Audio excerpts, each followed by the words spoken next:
answers to these questions, then Ghanaians will know why he took to social media to do what he did. But let him be warned that in my hometown of Zorungu, we do not fear mud being thrown at us. On the contrary, we walk into the mud to deal with the person doing the mud slinging. And I am prepared to walk into the mud with A+. Because what I have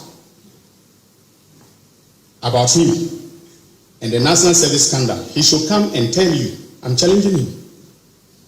He should come and tell you, the media, and stop cowardly hiding behind social media to make baseless allegations against people who have worked hard to earn a reputation. NIT FM Neo.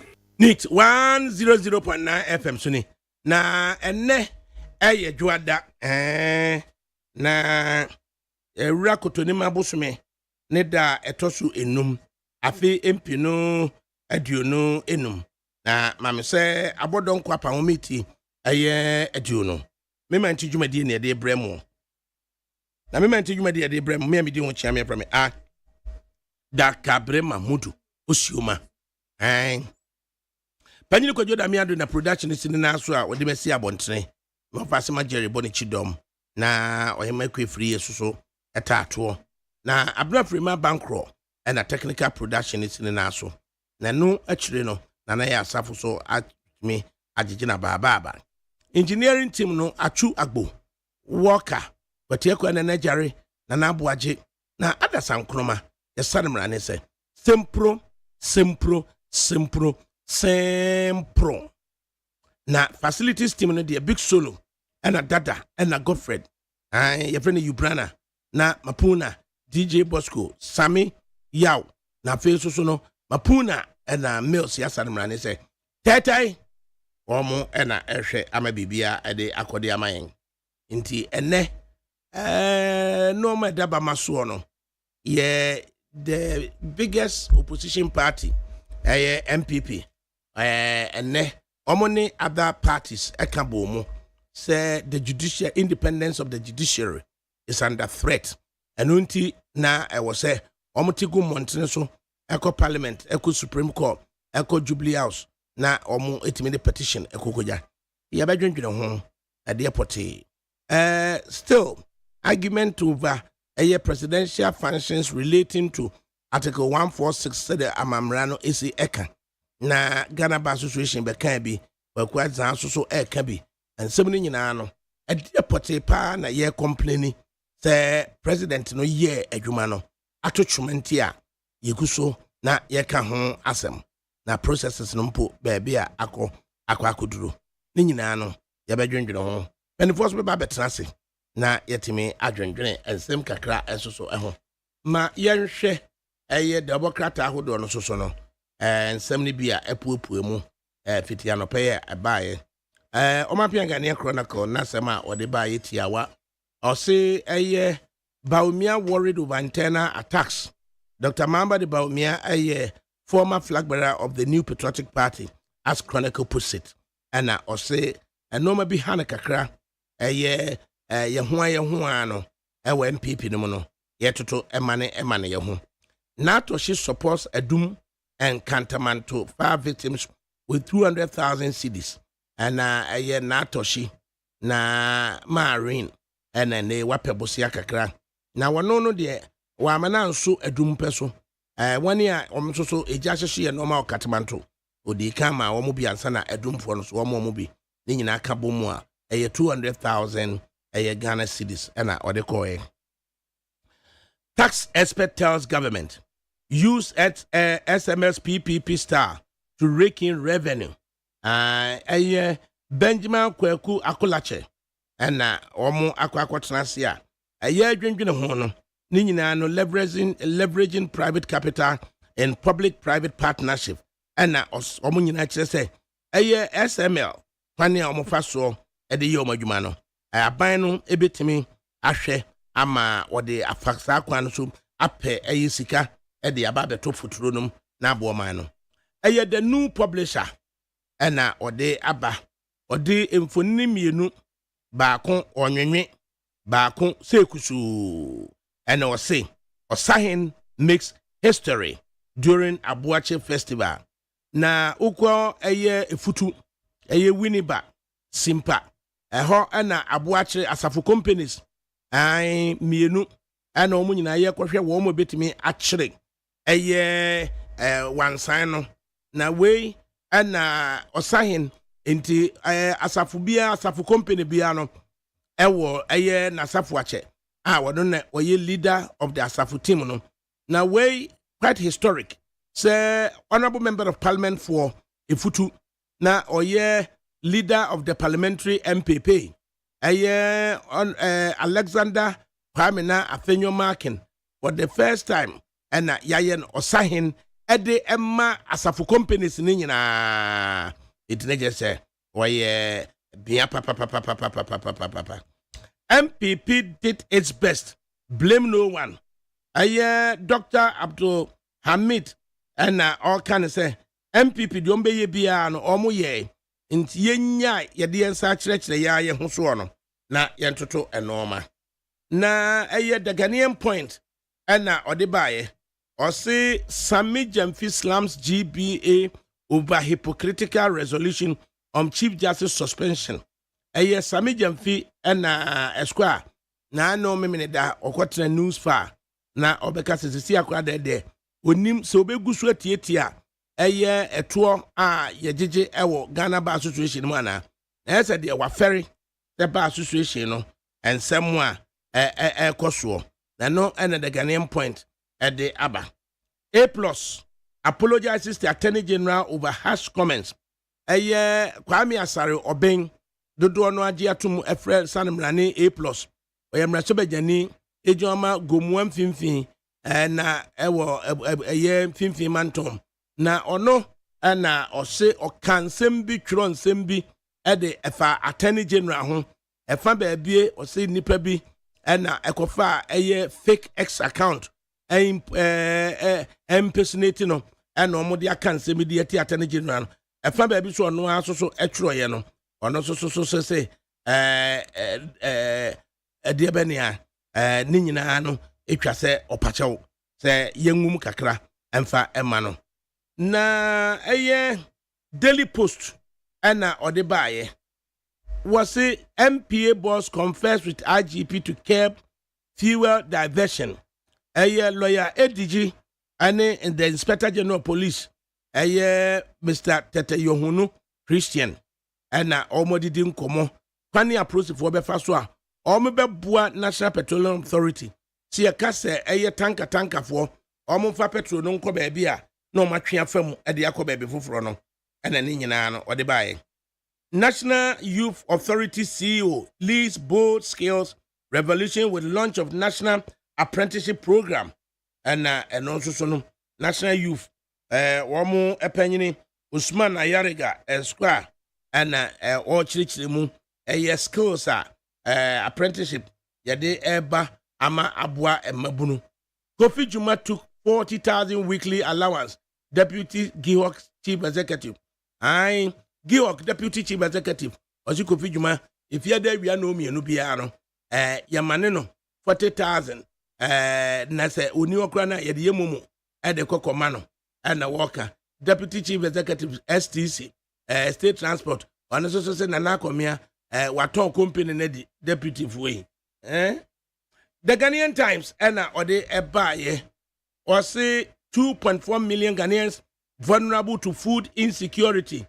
Eric Opoku, Minister for Agriculture, the photo that I say na some da one say Ghana 4 million mienu actually pon 9 na ekwam pa sienya aduane ennie na aduane kwatwe edema wo mo na ode abey 5.8 million Ghana cedi Tetekwashi Memorial Hospital Dialysis Center inaugurated.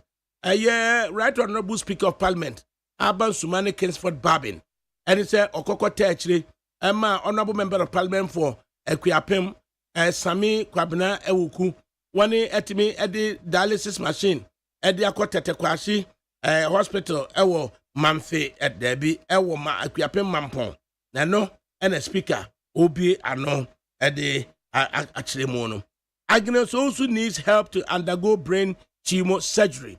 I pompo and abo a baba where your friend Agnes also pompo bonitrimum ma apiem na ye na ohia sika ti de kokko no na kwane e befa so obenya ahoto na Ghanaian Times actual sa story we unia no mwa bia betimi de aboa Agnes Owusu Ghanaian Times de wabeka na ye nyina no ye nto mwa na yare ya obi benya wa ne free yare.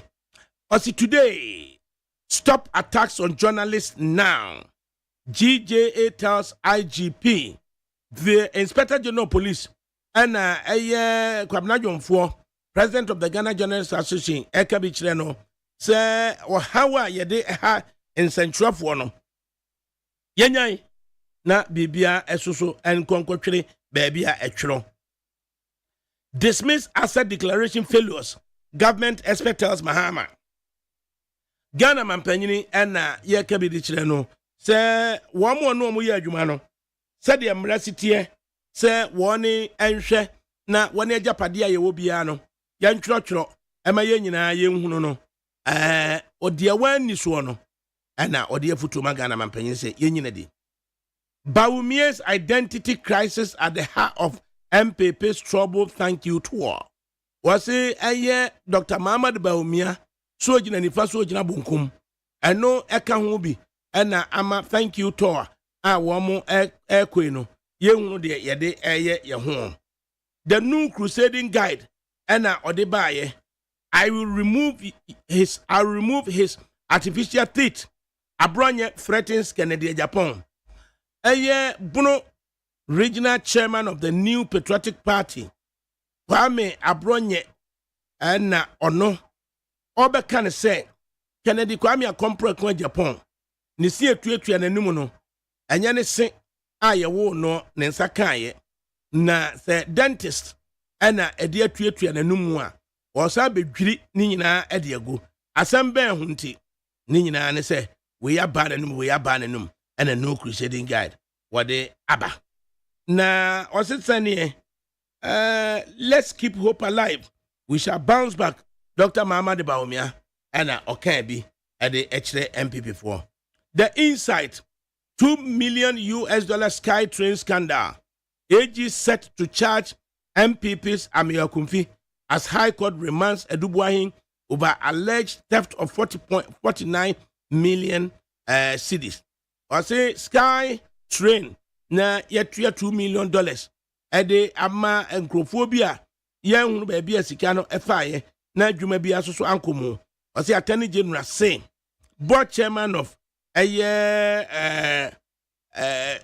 Ghana Infrastructure Investment Fund GIIF ana ono ode ne bekwa akogina emra ano the inquisitor was saying MPP flag bearership for 2028 Educhum is not serious.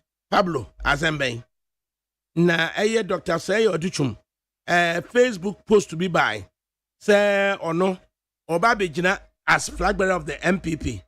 Afe post no yasa pepai ni pepai no enu achire na the inquisitor the Democrat Rebecca say onye serious.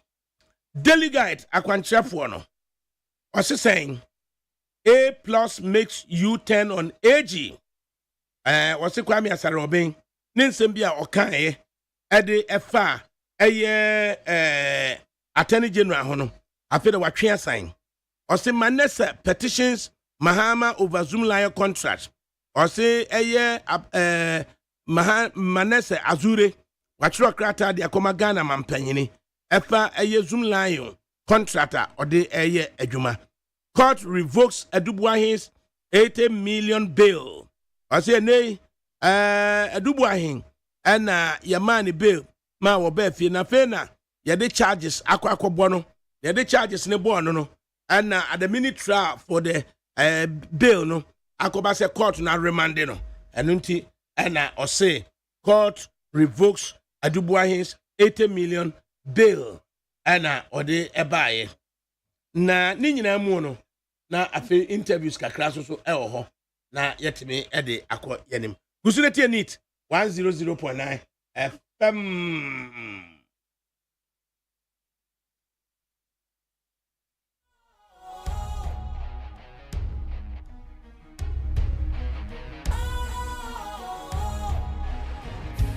cool, fresh and trendy with a new look.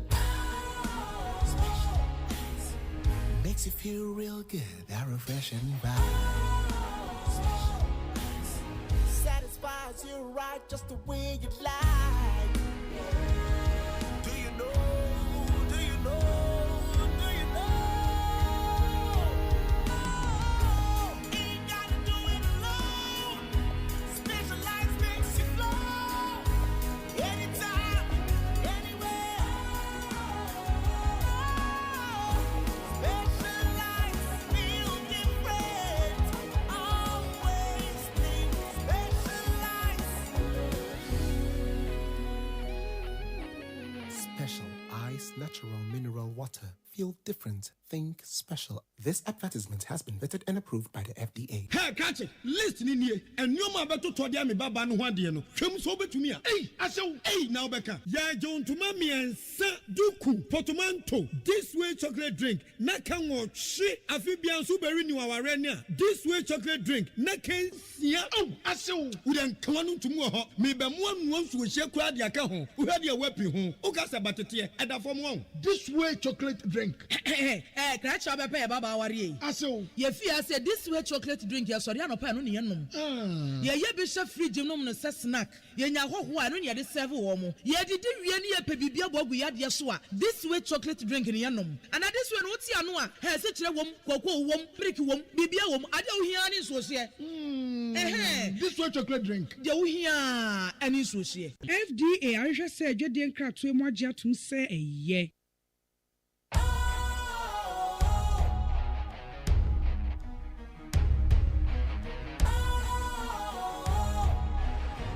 What's cool, fresh and trendy with a new look? Makes you feel real good, that refreshing vibe. Satisfies you right just the way you like. Do you know? Do you know? Do you know? Ain't gotta do it alone. Specialized makes you flow.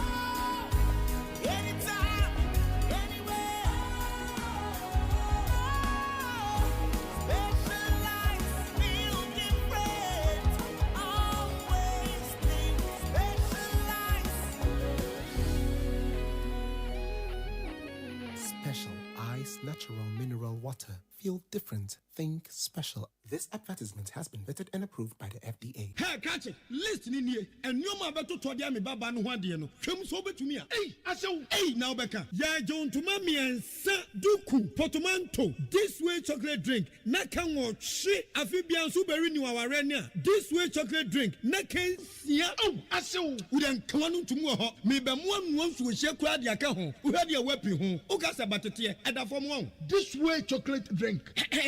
Crash up a baba worry. Asew. Ye fear said this way chocolate drink, ya sorry, no pan on the enum. Ye bishop free genome no snack. Ye nya ho ho anu ye de serve womo. Ye did ye pebibia bogu ya de so a. This way chocolate drink in enum. And this one what's anu a he se kire wom koko wom prick wom bibia wom ade wo hia ni so se. This way chocolate drink. Ye wo hia ani so se. FDA ahwehwe se adwede nkratoe mu agye atum se eye. NIT 100.9 FM Suni. Na ene Monday, May 5, 2025. Na time just about approaching 22 minutes to 2. Na Sabri yanko na yene qualified and practicing lawyer, a historian, a researcher, a traditionalist. Nana Ubribuahi. Enko train. Enkomo ekakra nana yemwa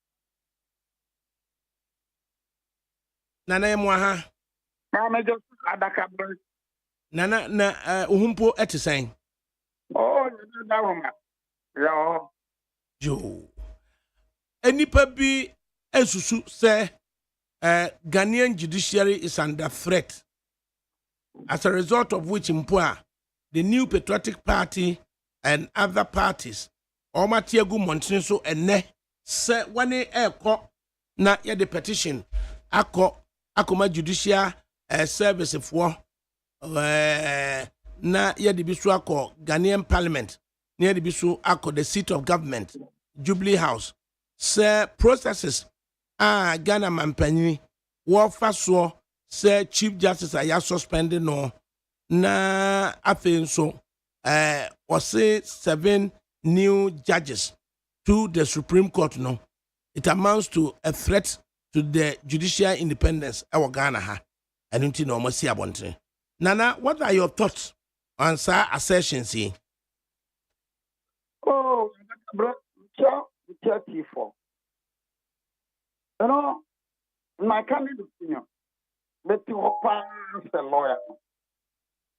But this demonstration, constitutional and legal right.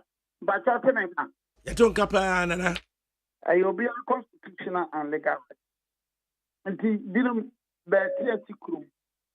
Na there I am not the legal and constitutional. But the substance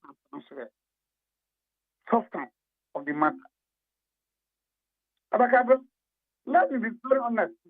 Any active some two one. What do you say? BBBI. I am a little worried, and I'm extremely worried about the perception among the judiciary in this country. As you said, having been a practitioner for almost 55 years now, maybe I near now say MP and this year. As a young and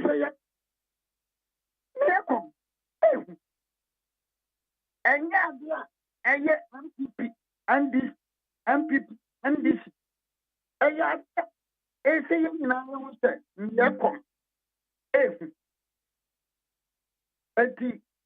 the ordinary meaning, and I'm a portion of the judiciary. I was so. What would they want to say? MPP and this MPP. Young shit. Never be back. Nana saying na esi kwa emani yehu. But the me am a personal matter. Me am a personal matter. Ebi phantom. The matter settled at the Sudan High Court. And the father council of the state, a golden age limited, that's not one. Case in a Yakoko, plenty for the advance, plenty for witness, plenty for witness in Beijing and back. Other assassins plenty for Nadia. Assassins plenty for other assassins plenty for. And yet, at the end of even the president claimed assassin Lands Commission may lead to the man. And yet, Lands Commission, I'm a testify. And yet, they be on for. They be on. Okay? Fine. We file an appeal. A call, the vibratory, the piano. Then the matter will be true. But only a point and get the flow. Money you must no one keep. Matter of Supreme Court. Akaben, Nenum, Amama, and Obi. So, now winning. Nancy, as many to Boris, as you can see, on Babu. It's a simple. Hey, Abacabra. May discuss it with some friends. Been better, not see.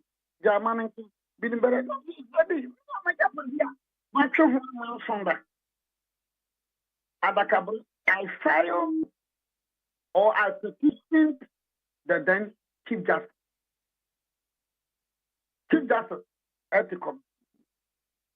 The committee was presided over by Professor Koti.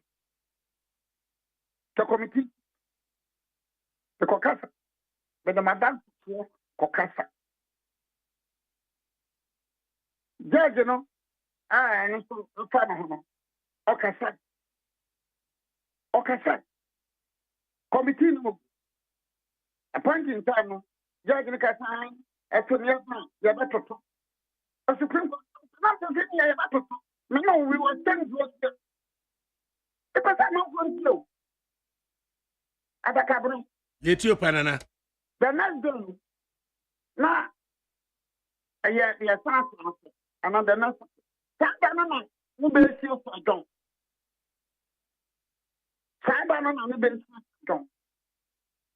And a committee, they could conclude the Bekasa, almost yanko. We will hear from them. And a cabaret yako. Obiat in the baby. I'm sure we will hear from them.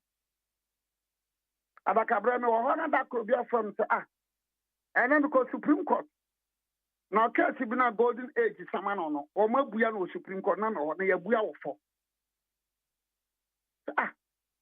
Committee no report my committee no Yankee Hoshe. Now, then, me call that date, Metro Coy. Me issue that date. No, man, I'm probably for by the cost of 35,000 Ghana cedis. Ada cabinet, any here for Montie and you. You will shoot here. Anybody that takes a demonstration, anybody that support, anybody that supporting in a Montie and you. You can hear such. Now, case way or more than answer date. Hearing notice was served on him. On who? Hearing notice was served on Felix Obribwai. Court knows. Hearing notice served on Felix Obribwai.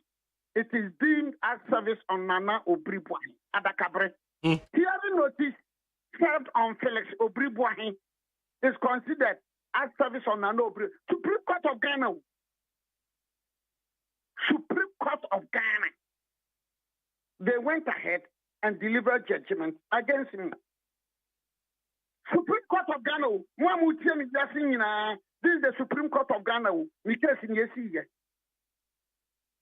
Adakabre, Eden and hearing notice there is a vote for the Supreme Court. It is considered as service on Nano one. And that very kid, Koshe Court knows that a man for sound in the room. But that very day, no man for sound Yarida Yarasabia. So man for something then said, that very day, no deliver judgment. Adakabre. Free no. Now, committee no report. Committee no what here and allegations. Someone about that Supreme Court judge who has now retired. No committee no report na. And yet the same Supreme Court no enya kukodro tina case so for. That is Ghana for you. That is the judiciary for you. How do you relate incident here? What can they actually to the current memories, demonstrations, say the judicial independence here in Ghana is threatened? Judicial independence. When I come back before, be against it. Actually, Ghanaians are not comfortable with the judiciary. Not all the judges. Not all the judges. Not all the judges. But kind of one. Can afford the brain. No. And we say, judiciary no. And can I the last photo? Adakabesana me person. Adakabre Mamisana another incident. Medicare court double salary. MPCB double salary. Yenya woman said woman. The cost of service.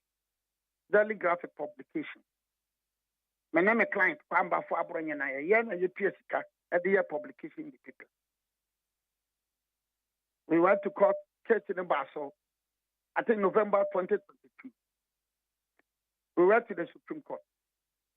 In the courtroom, the case in a matter for interpretation.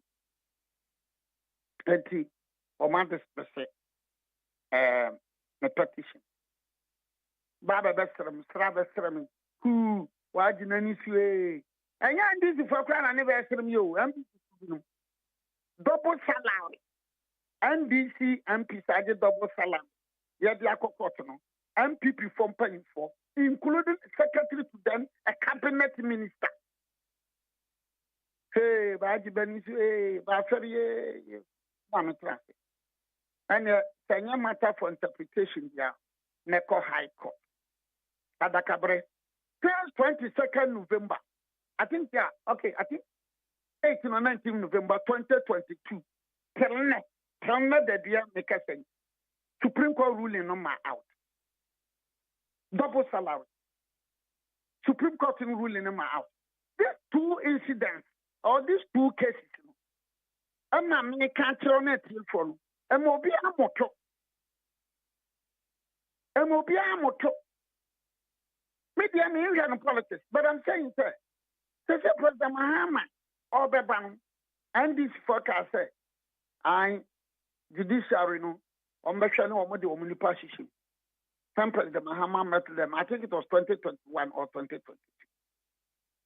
President Mahama, I cost to say to Chief Justice, a beer, not about whom, as some of Beacano, about whom, so be Bonina Chief Justice, I am.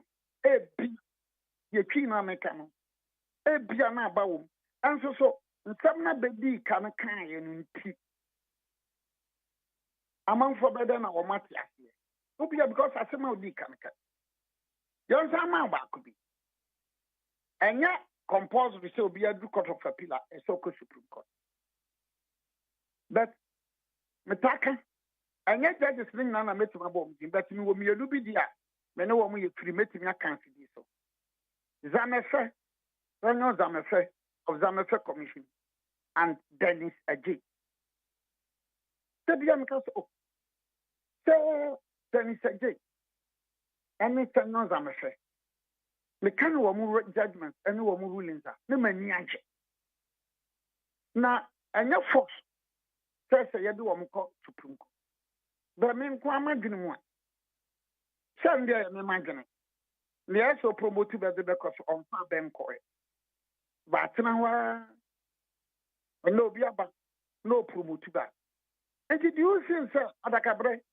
Minsha Duncan say, Zanyo Zamefe. And Dennis Ajay, Debbie Amica Sabadia, Metibaswama, sorry. They are eligible to go. Anna Brightminster, Anna Aka. Brightminster, Ne Aka, Okanwa judgment, sir. Put him share come. And of course, you will normal time, sir. So Brightminster, Ne Aka, Air Court Supreme Court. That's it. I think of the two, why not be liking it to Lord Dennis? Lord Dennis, Lord Denning. And Abroche Lord Dennis. Aye. Oh, sir, Lord Dennis. I don't know, a different or a superhuman. And I'm so warm, I will bubo mudinino. Why, and I wouldn't be liking a Lord Denning. Nine, but like Lord Dennis. Who's a Bakusudo? No. 9, I'm so bright, you're good. Aka, Wab, you're good. Dennis Ajay, you're good. Tanyo, you're good. Now, to Trampao, Tanya, your man, and I are highly polarized. Nanka Dennis Ajay, Tanyo Zamafe, bright, Akayensu, Sabadibeko Supreme Court, pa. And think Kapa, Bonnie, pa, new Bonini. But no, President Mahama, you take jobs. But the point is, Nane, President of the Republic, what me at the judge be Echo Supreme Court at his whims, Anna. Yeah, people are afraid it should be the Judicial Council. But I'm not taking a good look at that, sir. The recommendation should be I think the recommendation should be done by the Judicial Council. I think it is the president who will write it, or the vice versa. But I think I'm not so clear. It is if indeed when you clear there, but we have to accept our submission, say Judicial Council and your recommendations, ma yede obi echo Supreme Court there. Na obi etimi a petition for the stated misdemeanor of the and as a stated misconduct of the current Chief Justice say, or no, I recommend the 5 judges be directly to the president to say, Yam Fuamuko Supreme Court. Na one. Yeah, that recommendation by Chief Justice Tokono, for me, it was wrong. In all honesty, that recommendation, from say, no, you are the Chief Justice. Now, I recommend my president, Tom Fedipan, and any partner be Uncle Supreme Court. Which is a senior Supreme Court judge, a bassa. So we are Bafu Bonnie, and now we are poor man, and now we are Amadi Tankwa, and now we are Kulendia. Cannot creming and couple. Who did it anyhow? Me, I behave, what's your how? Mommy cannot creming and couple. Who cannot creming and couple? May I not catasumi and Yasu or Ghana? Send me a Bafu Bonnie, me a Kulendi, me a Amadi Tanko, me a poor man. I behave, now, anybody in my year. And now, because me one woman in our judgment can see a come. Now, then, Chief Justice there, walk out of the Benny Pubby, and 3 Court of Appeal, Supreme Court. One hour panel. My class of the case be a bar. What you saying? That discretion was wrongly exercised. And me, come and talk on all kinds of my batter. Me, Obriwan, me see me both of them Sabo say, Chief Justice talk on 1 year, working, and yet. But I will call it an indiscretion on her part. I will call it an indiscretion. Meaning is such a matter. It is so strong. It is so weighty. So strong and so weighty.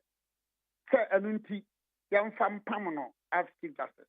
Nana, over the 8-year period from January 2017 up to January 2025, we observing cases, especially political cases, a call Supreme Court, be it for interpretation, be it for other things. Is it fair to suggest to say Supreme Court Emma no kwai Emma first FA unanimous 7 unanimous FC ebebe kai ma afedie ko wie say nipa bi begidi pa say in real terms no something had gone wrong ana? No, I will not buy that argument also. A party proceeds on the strength of his or her own case. In law, a party succeeds on the strength of her own case. A party succeeds on the preponderance of probability. A party succeeds on the preponderance of probability. Look, my election petition. Batwaba 2020. Odi asabna court. One of the John Mahama. Wasama Akufo-Addo and Electoral Commission. Akufo-Addo are filing an answer. Akufo-Addo has power of attorney at the Amama command. Now, John Mahama no Samani. One power of attorney. Now, John Mahama, where personal action, we call this an action impersonal. It is an action in rem. An action impersonal. Personal. Minimum winning says I'm your president. Be a thinking minister. Many as I testify. Mama power of attorney. Mahama didn't give power of attorney to anybody. That one, it was legally flawed and fundamentally inappropriate. Legally flawed and fundamentally inappropriate. Wako, what Fred and back, what Fred and then you are saying, now my Akufo-Addo make a say, my electoral commission make a say, come on, please, good lawyers, we don't argue like that. You don't argue like you succeed on the strength of your own. Ono wasama no kura waye power faton. Nana, was it just this specific case who cite pe any cases a course a cofa a fin unanimous SC ebayana? That is Joe, is that no can be nana man for can unanimous SC. Let's take back also parliament issue. Parliament issue no say woman file as an independent candidate into woman cross carpet no. Like I said there, or file as independent candidate on cross carpet. On cross carpet. Proper interpretation. Into guys woman file as independent candidate. Into the parliament. Mother met the number of the and so what? Who can say what? Who can say what? So because unanimous SC, way SC, it depends upon the individual and the interpretation of the law. But now, do you have an idea? Observing proceedings at the Supreme Court over a period, NTA motivate the NDC Professional Forum to meet up with their lawyers and then have the current president of the Republic, John Mahama, speak to them. At the end of motivating for that conference, Mahama no mkokasa. Look, let's be very honest and sincere to ourselves. The FDC, even before the formation of NDC, during the era of PNDC, let's be very honest and sincere, the recognition to some professional groups, no Ukraine, what the best one was sorry.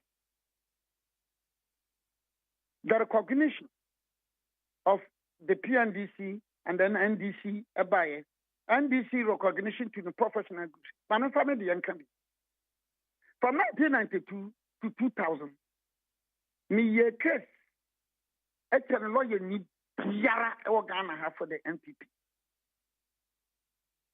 But when the NPP came to power in 2001, I was never considered for any appointment. But look, then this year, and Kaubayan, professionals, Obia Bua Bia, Sabi, this at some cradia, for the Jitum Sotibas one. Sorry. So the NDC as a part of the Mahama Nibesiano, were more says Subanano, and I good. And I admire them. They recognize the contributions of their professionals. Who they always have lawyer from Kumasi NDC Mamesia minus. Kumasi NDC Besia minus. But the idea here, Kano, is to do with issues of independence of the judiciary being threatened. I know on the back of that, Intina Yeni wouldn't come away. Yeah. I can say, I don't know. And Nana, there was someone. A dear partner, Kosuna, a being seeda. For instance, let's recall a year Mensa Bonsu issue. Justice AGYEMAN as Chief Justice, that famous insertion of a page, contempt issues where Bamford Addo recalls about what has the truth got to do with scandalizing the court. Tapiro, I said, anana. I said because near President Mahama, because I didn't carry no any very a worrisome situation. Name give it say nipa abe promotubi. Me my catcher say I've been thinking say and I say nti better stand nine we better be Supreme Court wa. Me catcher baba can ben can who another me cancer. But my single mind because woman na magana ho maka ho asama magana ho wo mitim. Nti arenti na me kan nti me pamacho mo bi nyim anonko na ya me MPP ni mapa ngi bi se nan a beko Supreme Court wa nkanchia na sa ade achi ne se bede beko Supreme Court wa whoever whether it is Mahama or Nana Akufo-Addo maka so they deserve to be there but no her comments by President Mahama and the situation we find ourselves. And all of a sudden, the appointment of 7 Supreme Court judges at a go. Nane, actual comments are President of the Republic John Dramani Mahama were yeah, and as to whether injurious to the independence or the sanctities of the judiciary. Dear Potipano Kai. Oh, if I can recollect that. So you are unable to recollect in exact as someone present in Ekanye, yet you are able to, jump on it to make a proposition. Say, why you be benye? If I can recollect that, like I said, me continue verbatim, but if I can recollect it, I'm because me continue verbatim. But if you can recollect that, I'm person say, or per se. Judiciary no, NDC for or mobile power, NDC for lawyers and practicing lawyers. Maybe judiciary. And how many I just encourage my penny quit. Nana BBC question NDC lawyers, ma omunko public service, momunko a judicial service ana. BBC. BC Baba Cabra, now you're paying our canapa. Because Nana or the BB to balance the equation. A dear Nana air Koswa, Amma or my ma atudni unanimous FC. A be motivated Jomahama say. Musari amonso so munya private practice na mokotinano. Musumunko judiciary hot movie. Na yentiminya debay, yentimi balance equation no. Nana way any the independence of the judiciary na aye shaking nana. Yeah, you see, when you make those comments in a public forum, when Father say Bianca never could be here, na mudin komo. And because Menoka say, oh, Menoka sa we need to from we are singing a BATA, but what in a can. Anayati? You know, we are singing a BATA. Well, in some American. Na me no kasa wie na me no mie nso hia one on one ne ye di nkomo a adakabre e wonya me no kasa awie ya wi asin no bi etie ni ameka no me no hia one on one bia na kan but afidie su dia menka what na me kire no internet say monko into public practice na yentiminya basis so na yam balance the you say bench no bone. Una so kan say the perception is bench no MPP for bench. You di kebusa wo say e na kofa efe unanimous FC ni bae. Unanimous FC na wo beta no ka say MPP for until be unanimous FC amena won nya agene. Just obi de to asokura say wo hwe the antics of the Ghana Bar Association as per one more latest your pen is saying presser almost the ababontin ya.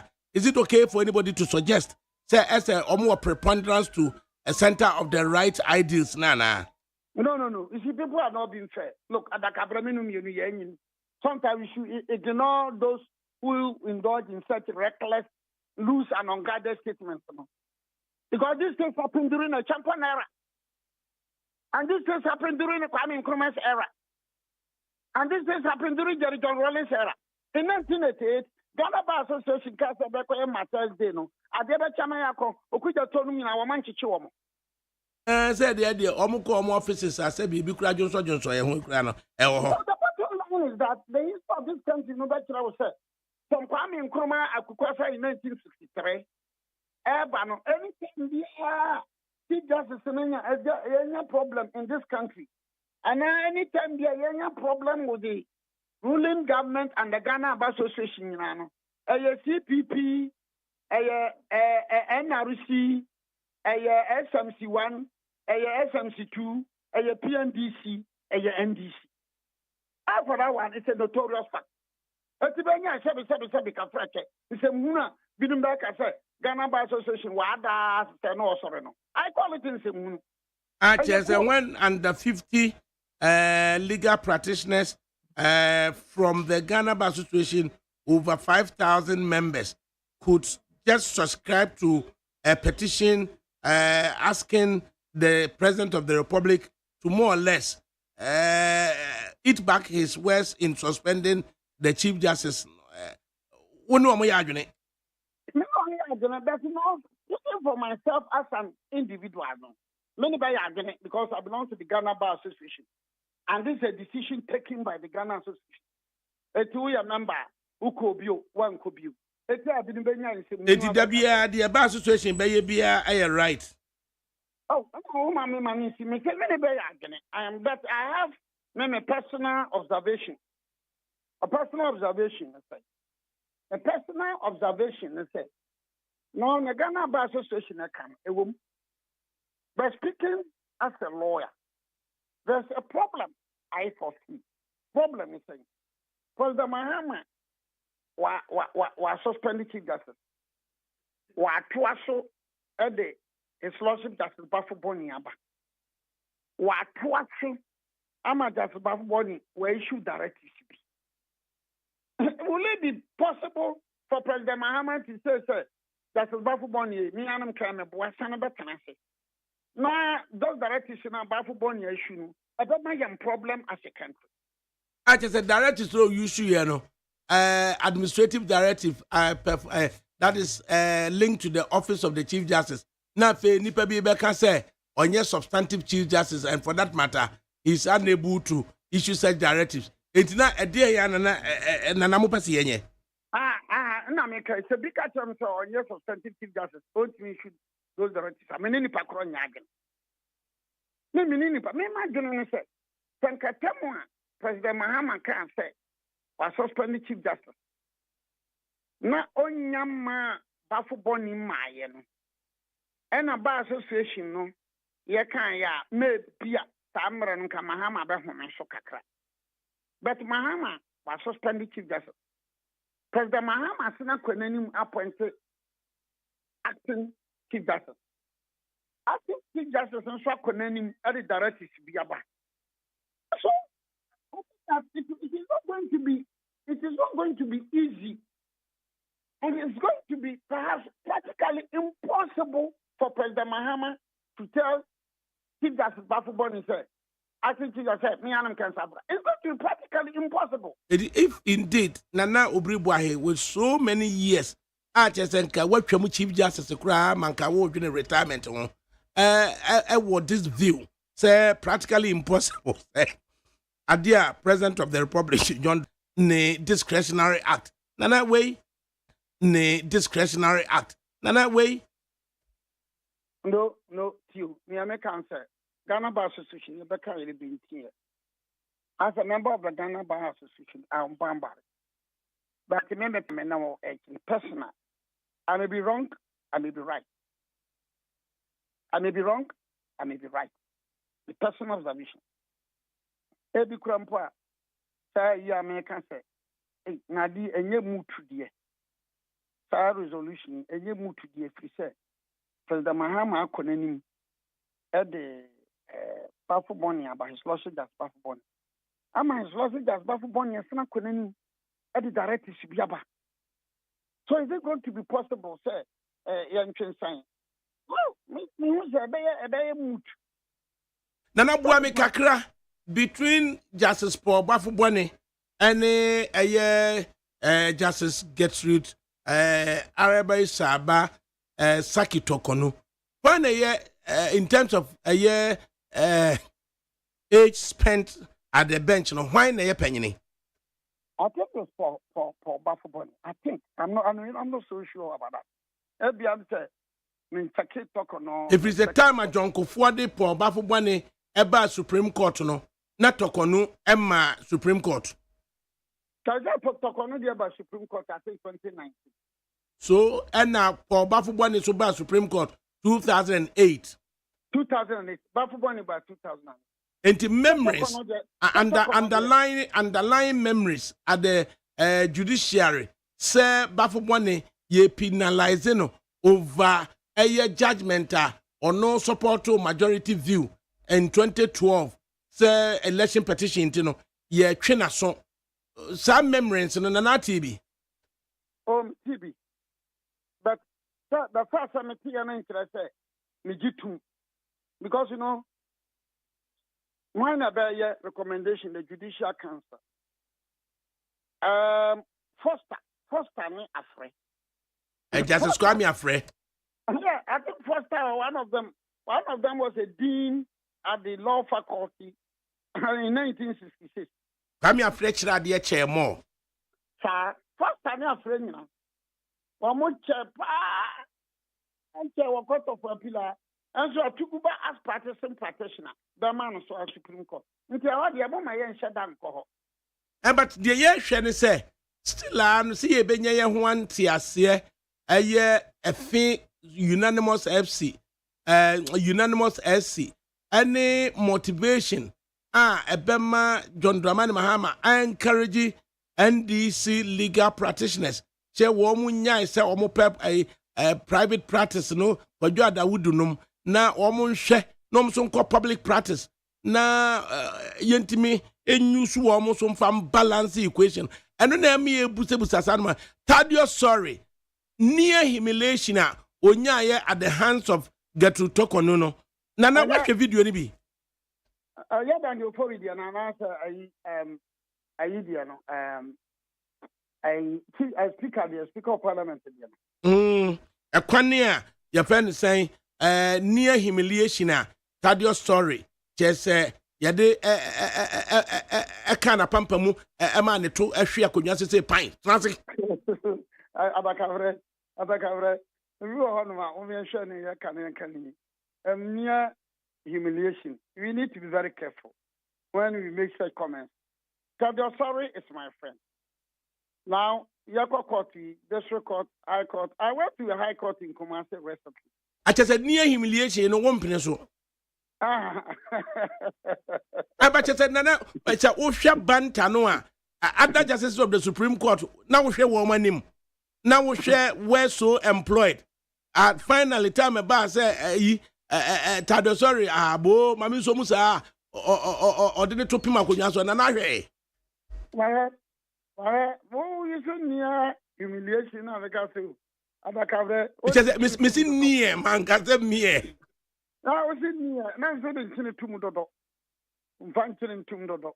No, Abacavre, I agree with you that. But when we go to court, as practitioners, sometimes you are confronted with this kind of situation. Sometimes. I know a court of appeal judge who is being promoted is going to the Supreme Court. Saja way, me call him down my own serenity. Debia no amuna. Debia no amuna. We have so briefly. And he has some. But did you detect any likelihood of bias as a result of Munano Munana? Lanka, Abakabre. Sure. Tekusu. Baby, I make this politics. So baby, I have you. Who you na shinanim? No, is it? Sorry, dear. Now, come. Sorry, my friend. Maybe I cried. So what is our bank? No air bar. And Canada cried and fantastic. But no, I've been following Daniel Fori versus EcoBank. This is one particular case. I wish every lawyer, Daniel Fori, have pursued. Whitechapel. Baby, yeah, Daniel Fori. I said Daniel Fori on their own Whitechapel. Ah, sir. Investor, Daniel Fori, I'm for Chrome for Whitechapel, UT Swanum, Ninia for money at the Daniel Fori, on any packet or your investor, Ghana Stock Exchange. I've never met him in person. Or you nipa I've never met Daniel Fori, but you know. I'm no for Chrome, Kumaso for Chrome, I'm for Chrome, and Omodia. But you know, at the Cabri, what happens there? Daniel Fori at the High Court judgment will be. Daniel Fori at the Court of Appeal at the Cabri will be. Daniel Fori at the Supreme Court at the Cabri will be. Daniel Fori review at the Cabri will be. And the minute of the sorry, she are. I say Daniel Fori, no, that be a Missiana, my friend, Mr. Daniel Fori. I say, tell us, Daniel Fori Sikano, on Sakan. Mami Bio. 80 minutes is your prayer. We say Daniel Fori, I say Daniel Fori. It's one particular case. It's but after Tados had won at the Supreme Court and they review. Subsequent events about Daniel Fori case. Ama Adakabre.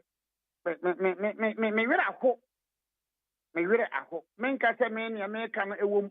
But as a wohwɛ a year tado sorry or baby ebeji brief a year electoral commission not the conduct of subsequent matters. I said tado sorry no I say me just I said when your lawyer biasa based on the also cancel when your lawyer biasa unto handle electoral commission cases unto there be an said I feel quite cry fast to cry appointing and say, Omedi electoral commission case or may handle electoral commission matters. As a young fan called procurement, and you say. No, you see, I know your lawyer, Biasa, or your lawyer, Nimapa, or your lawyer, Nipa. No, but it's one of the lawyers, Ameno Mushia, Anna Manije, say, yeah, discussions about cases. Can now soon Mr. Banker. Misuban said, me, yeah, we knew we are. In your judgment, sir. No mechanic judgments, new we are. Anna and my manager, because it broadens my knowledge of the law. It is done for the no can one of those cases media chile. Now, the dramatic turn of the Nofori case now. Emma, we are a little worried, you know. Finally, just before you go, Nana Obribwahe, qualified and practicing lawyer, komo, and trying to establish whether the foundations of the Ghanaian judiciary is under threat whatsoever. And Yedidi Unkoma. Abna Ampof on Facebook is saying, "Good afternoon, Wafada Cabre. Please, is Nana Obribwahe the only lawyer in Ghana? Please, can't you invite a neutral lawyer of good repute to educate us? Asamu. Nana, baby, so I beg you as a neutral person, so no, as a yentimi establish you. Because baby to say, get to Tokonu recommendation to President of the Republic, Nana Danko Kufuado, say yemfa 5 judges be Emra Supreme Court. No, you vehemently opposed it and have said so publicly. Not that those individuals involved. But the process is not all fast one. Not the individuals involved. Now let's see. John Dramani Mahama in exercising the discretion. John Mahama was suspended the Chief Justice. Your constitution a woman, so things suspended. But the point in the baby a say he has a discretionary point as to some may with advice of the Council of State, is it a discretion Abeka say or no president in a pet and exercises that discretion against Tokonu and now say the fact of say subsequent comments after the May say in consultation with the Council of State not just a Council of State for no Abeka now more or less no one I can May and now no one acted the May but Supreme Court so no ababeshemu kena amode enadwuma. What do you think? What the circumstances of where we find ourselves now, and the speed, how we use the word speed, the speed with which President Mahama suspended the Chief Justice. The Chief Justice, why Bonibia, Nanka President Mahama, or tread cautious. Now, two. It is my candid opinion, sir. Oh, share in some amount for petitions, our moyeno, then the substance.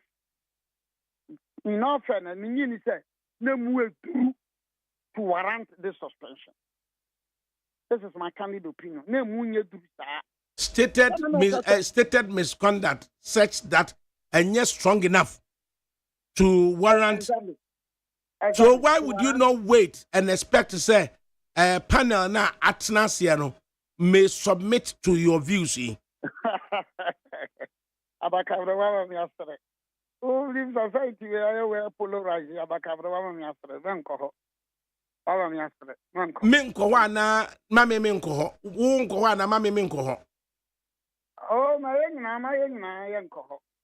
Nani, Wadarumo. O say asamwa yɛde yɛ nyinasoɔ no a yɛnya the speed with which yɛde suspend chief justice you know ubri system no emu nye du saa ɛna na yɛbusa wo fie nyansa o lawyer nyansa didactic reasoning bibia na wa bene papa we a fair person so we are asking you se munye du saa dia is it not possible the committee as set up by the president may return your wishes ana Wa me asere be owura de ye fasi he wa me asere bakusuro bagu banana unyi ni so say ya mana luku like say ese Chief Justice the rights have been more or less subsumed though. Oh, how that can break? Because you see, when I can say we can prima facie, Nanka President Mahama, Nanka one, or refer to the Council of State in Ukraine, or the Chief Justice in Ukraine crow, so more money be ya. Can we give President Mahama and send caution or money? Say a commentary. And I even those who wrote the petition. But Nane, dear Yebe so no, Obekan said a call assign a bias. Was it not such Chief Justice? Nana Akudanko Kufuado, Ninsaka petition. Or at the core in camera sitting na Charlotte say, na onim womumpoa, woma petition nankempo, wahuno asemene so. No or the bread another danko kufuado say he man a copy of the petition. A man another danko kufuado catch and say, bo petition in him a Chief Justice war into Yamin now baby busa me. Emma a year Charlotte say actual Edicoma Chief Justice is a man copy of the petition. Chief Justice Mfi no many be into nay a dear obi beti me a ginan chain. I conclude and now what support to a view be say. And na mama Chief Justice no a year copy until Council of State ebe mu and na fe wo man copy we susu no watimi responded wasan bakura beje extra time instead of 7 days and 10 days ama wasa the supplementary response kura de aba wonyi ni say Esther Mahama adakabre nana wo anya tiefo ne babi sabi kafra tu mesra ye yempayinfo Ufa Chief Justice Tokono Fankoto Charlotte say case no. And at least processes in I won't even Fankoto. I just said Chief Justice Tokono did not deem it necessary. Say Charlotte says should know her accusers and the basis upon which the accusers are proceeding. No, looking at the Charlotte says case in general and Tokono's case, you know. And your officers in the year compare, but processes say DNT and lawyer, Chief Justice, now or no say, Charlotte say, a copy of the petition, Kurana, or say on Famano. So at the time, as Charlotte say, echo face one in camera, not only copy of the petition, not only one more about the charge, no only someone on the charge, and on her feet, she is confronted with the issues. Meanwhile, Chief Justice there, Yamana Huna de Crow, Yamana the responses to the Abba. What the Charlotte say, anyway, no more whom would that. So the never toto because a beer one, Nefan, and other men call her. Nice set you for me. Charlotte say case, you know, a different. Nane, yes, Charlotte say, ye can processes, no, in one breath, a head of a constitutional body. One no, ye, no. Head of constitutional body no we see a head of an nana yesuade and nana yesuade Charlotte say a head of a constitutional body I get to talk on a head of an arm of government, right? But then you can processes lawyer ni ye bo obi charge so wo kura no me banana a jinyami chambers na me ba and sunya me ye chambers na me basa nana bo manya abayamani o asama to me o nana ubepese obehunu charge kura ye de abome nana bepese obehunu na watimi advice me say yenhwe the Ghanaian law say sign a law in the city in conference ubami share the facts of the situation. We are talking about a situation where Charlotte say na onim adie poti point by point aya table say why and now or requesting from the president is there be a move from wako do chief justice wako chief justice no chief justice na mano a copy into out the only time Charlotte say asam na beto na nimu say ojina ne na so no face panel na fe yeyi mano in the case of chief justice is so there one no there yedi kan catch no say we na about charge a charge o mo de bo woni umu aye ne sen watimi di muaye na ba emuaye ne ba ewie ne ya tabri ne mienu ene de ama committee the answer no be do committee wono obetimi ni team of lawyers a planning asem okoka as opposed to Charlotte said there she never had that a chance. Now what do you make of that processes mienu? Look. No, say one. In fact, Charlotte said the to talk on. A man for na the usual low cost politicking and politics. Low cost politicking. Okay, I'm a Freeman Thierry no nhwe. Abra Freeman aye obribu ahense womo support to say processes omo dey to Charlotte say any chief justice talk on no a low cost politics and no ye low cost so dey e wokonango na to aso you know Charlotte say case in the proper legal jurisprudence Charlotte say case the requirements the procedure that apart from the natural justice rule no and it different from Pocono. And Tiba Bekofa Bibi, David the receiver and credit the giver, a baby win betty.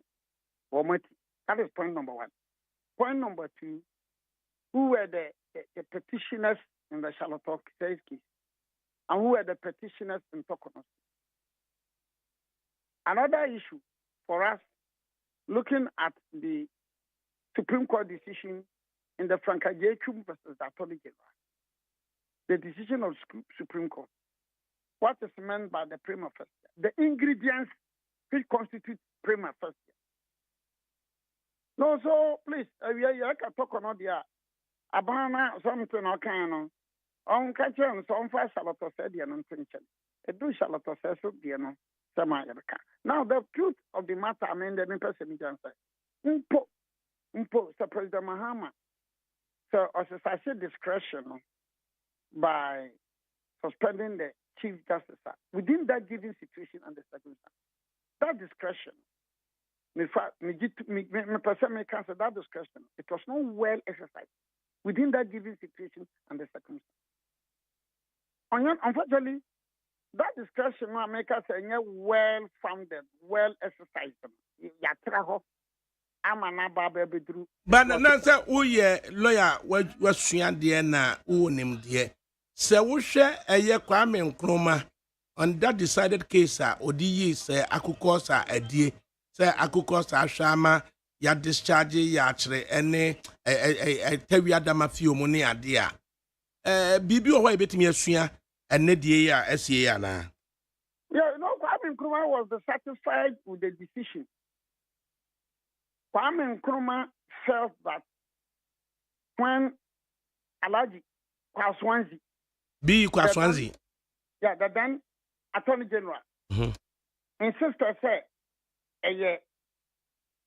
Akwanje and Tevya Damafio, who were cabinet ministers and who were the brains behind the Kulungungu. Now, H.H. Crab, CPP General Secretary, Wamuna Dimu, Tintin. Ya manu numne actually the UP4. Etibadia Ojana Benimu, just that bedding them. Kwame Nkrumah felt that, or CPP4 felt that. As I said, we are done a few.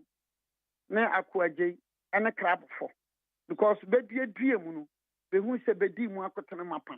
I just especially submitting evidence to the fact to say, Terry Adamafio.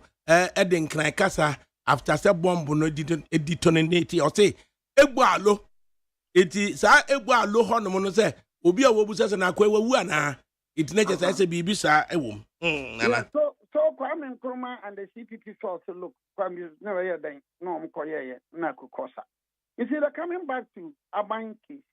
I still maintain the point to say, from for that statement and say, truth does not matter. No. I disagree. Because that publication by Aban. Truth does not matter when it comes to scandalizing a court. Whether you are scandalizing court, you are scandalizing God, you are scandalizing devil, you are scandalizing philosophy, you are scandalizing sociology, you are scandalizing chieftaincy. Truth is paramount. A truth may be paramount to you in the circumstances. Say, can the Bamford Adoka, you know, or say, as some of the anymore, scandalizing the court, the men's abuse, or scandalizing court, you know, it is a contempt in Bemua. The fact of say, said no, Americano. It does not absolve you of any blame. Say, what scandalizing court or not? Bradford, that was wrong. Because here was a case that people have lifted Buja's speech. So Buja, but it was an editorial of Daily Graphic. It was an editorial of Daily Graphic. So Bradford Addo was wrong then, and Bradford Addo is wrong today. She was wrong then. She's wrong today. But at least remind me I'm fighting off the Chief Justice, no Aban. Nana me fancy. Because now they wanted to protect Aban, and that was wrong. But you make a cut what they say. Look, MPP, NDC, CPP, when you wait, Baba called demonstration there, Baba demonstration against Baba condemn demonstration, Baba TME, Baba NTME, Baba Dimatem, Baba President. We need to be very, very careful as a country. In 1963, Akukwasa, Kwame Nkrumah Faso. VCRAC as a crab had a problem. VCRAC crab. Crab had a problem with a champion. It's a sin degree. So young Namom Yashi, Yakui, Ashi, Nehio. But ye no. Nane, as I did because of my way, be fair and honest with us, your thoughts. As a center of the right for no, Wamuba Bemudebia, as they are right on legal issues, they are right on constitutionality, but center of the left for one Badebia Noah, they are wrong on legal issues, they are wrong on constitutionality. Who you know what's Nana? Mammy can message you and Famane be a boy me and defend him in a fide Hunamane. See, you're discussing national issues, and not near the DJ. What's the thing? Nana Kobina Chako auto de bien. Ada Cabre. Most of your questions are not reasonable. Mr. Obri Yabua, in fact, he means Obri Buahin, is not here to defend MPP into Sienyansa. Why? Also, I know. Nana public discourse publicly watches my roba. Buamie, how do I handle it? I don't know. Us means she nyansa. Now I'm Babuano there. Baby defend the MPP. To me, questions me busa presupposing say a defend the MPP. Nana, nay, although she's my roba. But you know, at any point in time, other NEET FM or OKFM or any FM piano. Nanano, I am there.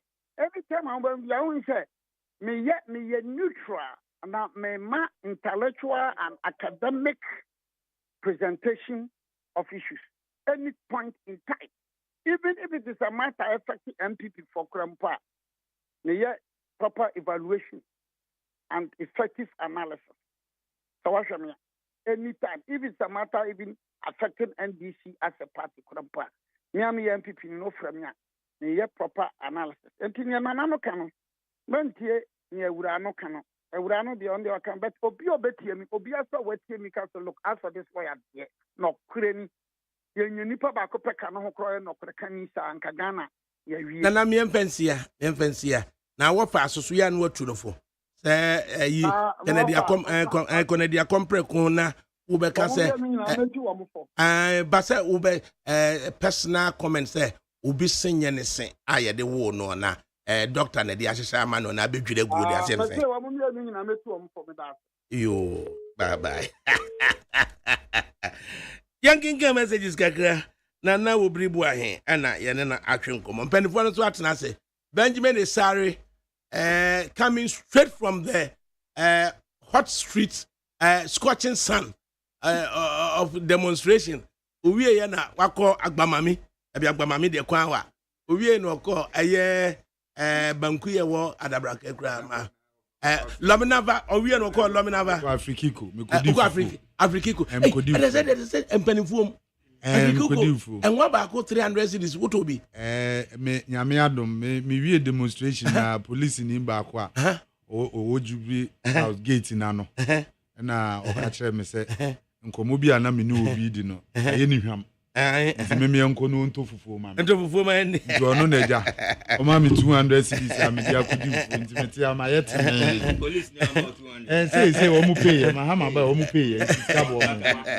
And let the answer so just be a barrier hodo. And they say they muda ho muda ho I say muda. None say entire for us to happen for my mom di omo why fe pa. Omo why fe papa. Be barricade ya dey sisi wo nyina ya ebono nko a. Ntade say tun dika and ya the Ghana flag abubom and ya the reflectors abubom. Ofa ya mo police for abaso. Ene dwumadi a omu di ye no. Ya ba be kan wasem. Na be ya hwe so say die ne be panyinipa ba akoso no wa pa prosini ano so ama na waka de ketrema vanye no kre eduru ha no acheche mate munka la Jonas adiya inza keri osi are we really serious as a political party? MPP National Executive Committee must call Abronya to order for the recent attacks on the innocent Kennedy Akompre Japan.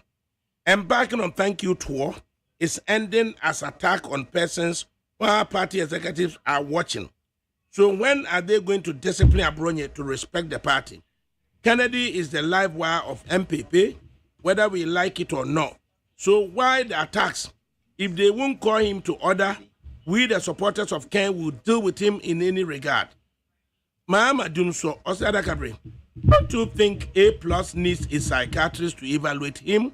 Maybe Nabibu Samsa question. AGYEMAN, good afternoon. Kennedy Japan is the best presidential candidate for the MPP come 2028 presidential election. Without Kennedy Japan, MPP will remain in opposition for long. Watching you live from Mönchengladbach in Germany. And Odebaye. Sandra Banafo. The only question I want to ask Mahama is what is his fear if he doesn't remove Tokono? Granted, even if he succeeds in doing that, the new CJ Mahama will appoint. Is he telling us that the new CJ won't use the constitution? Because what Mahama is doing, it seems the new CJ won't use the constitution, but rather emotions to give rulings. In the courtroom, let us be very careful about the president Mahama wants to set, because it's very dangerous. AGYEMAN again, or say, what Father Cabre? My humble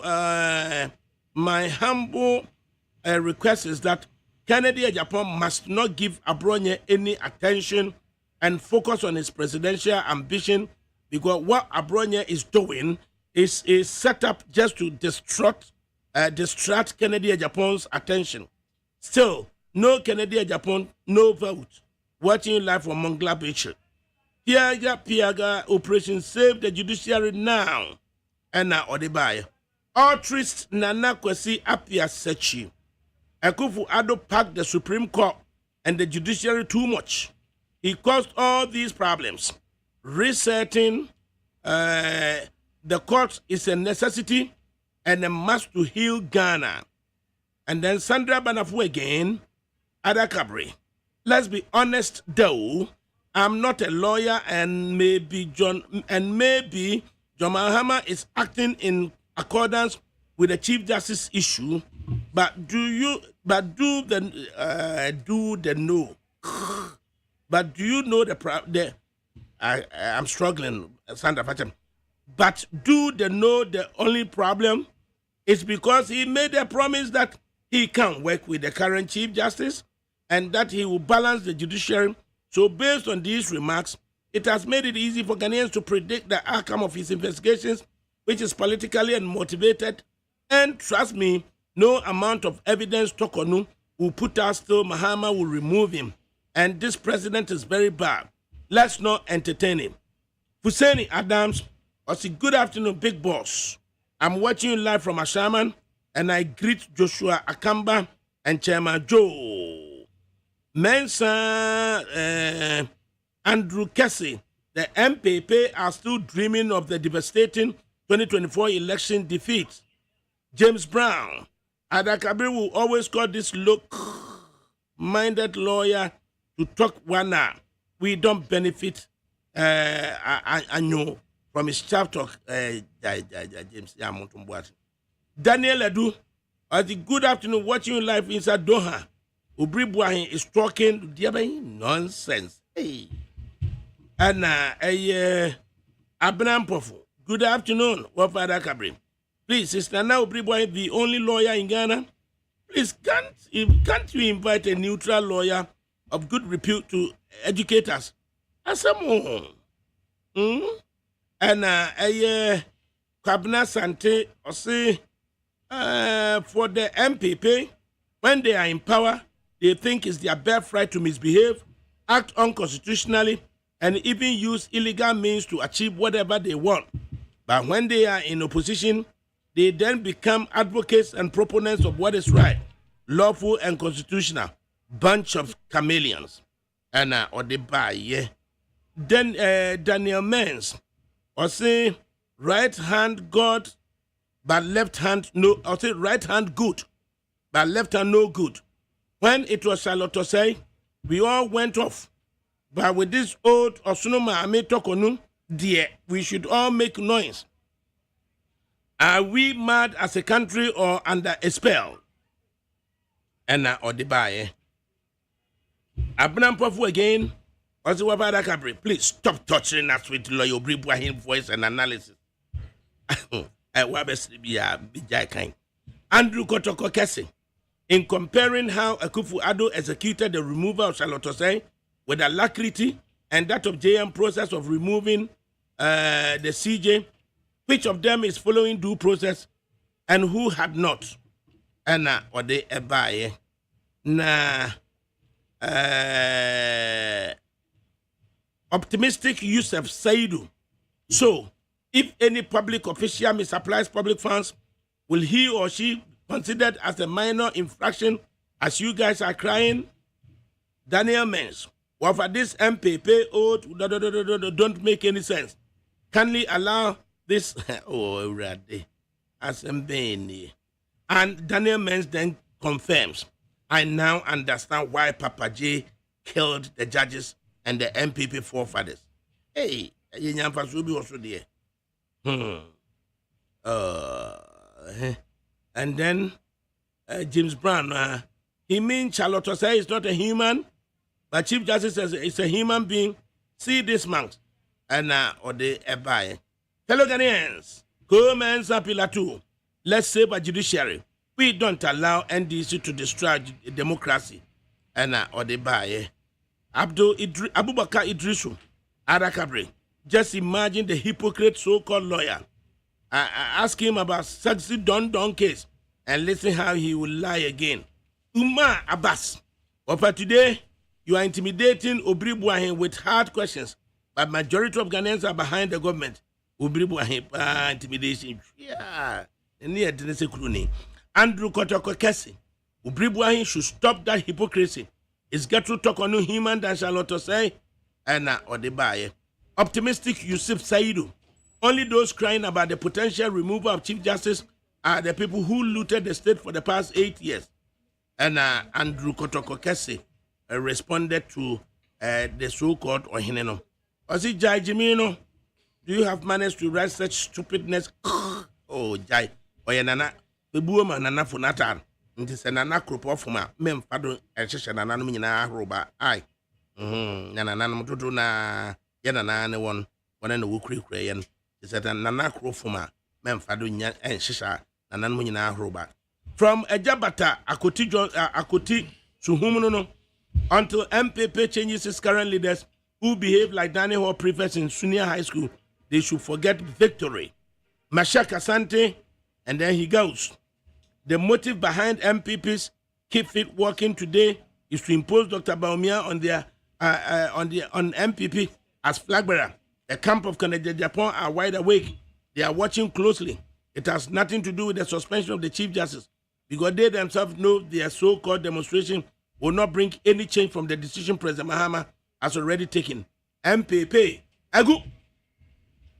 Banji, Yamuatanase. Ofa, Joshua ye. Joshua. Richard, Yamuatanase. Yo, ya Joshua Farakabre. Joshua, Yamuatanase. Major do Major Adakabe. Now, when I know I say first. Wama. Demonstration for nay. Ofa. Send your money na kano. Dear partner, but I have been in this morning so any demonstration. Yo, Ofa, Nedika no menchia osronko na menchia atiefo mpempem a omutie NIT FM enwumre awie yi. Menchia menchia me MP Honorable Gloria Owusu menchia no sronko na machia me am first vice KD Chairman Kwame Denchi ono nso menchia no sronko. Ofa eneye debia mani agiye mani age no ne demonstration of ayekoye of me ho adwirime for almost 20 years me de mani di politics echipa kumi preko de na mini hobby but ohwe let my vote count me kobi any other demonstrations makobi ne ohwe demonstration ayekoye ye ni papa about demonstration na ofa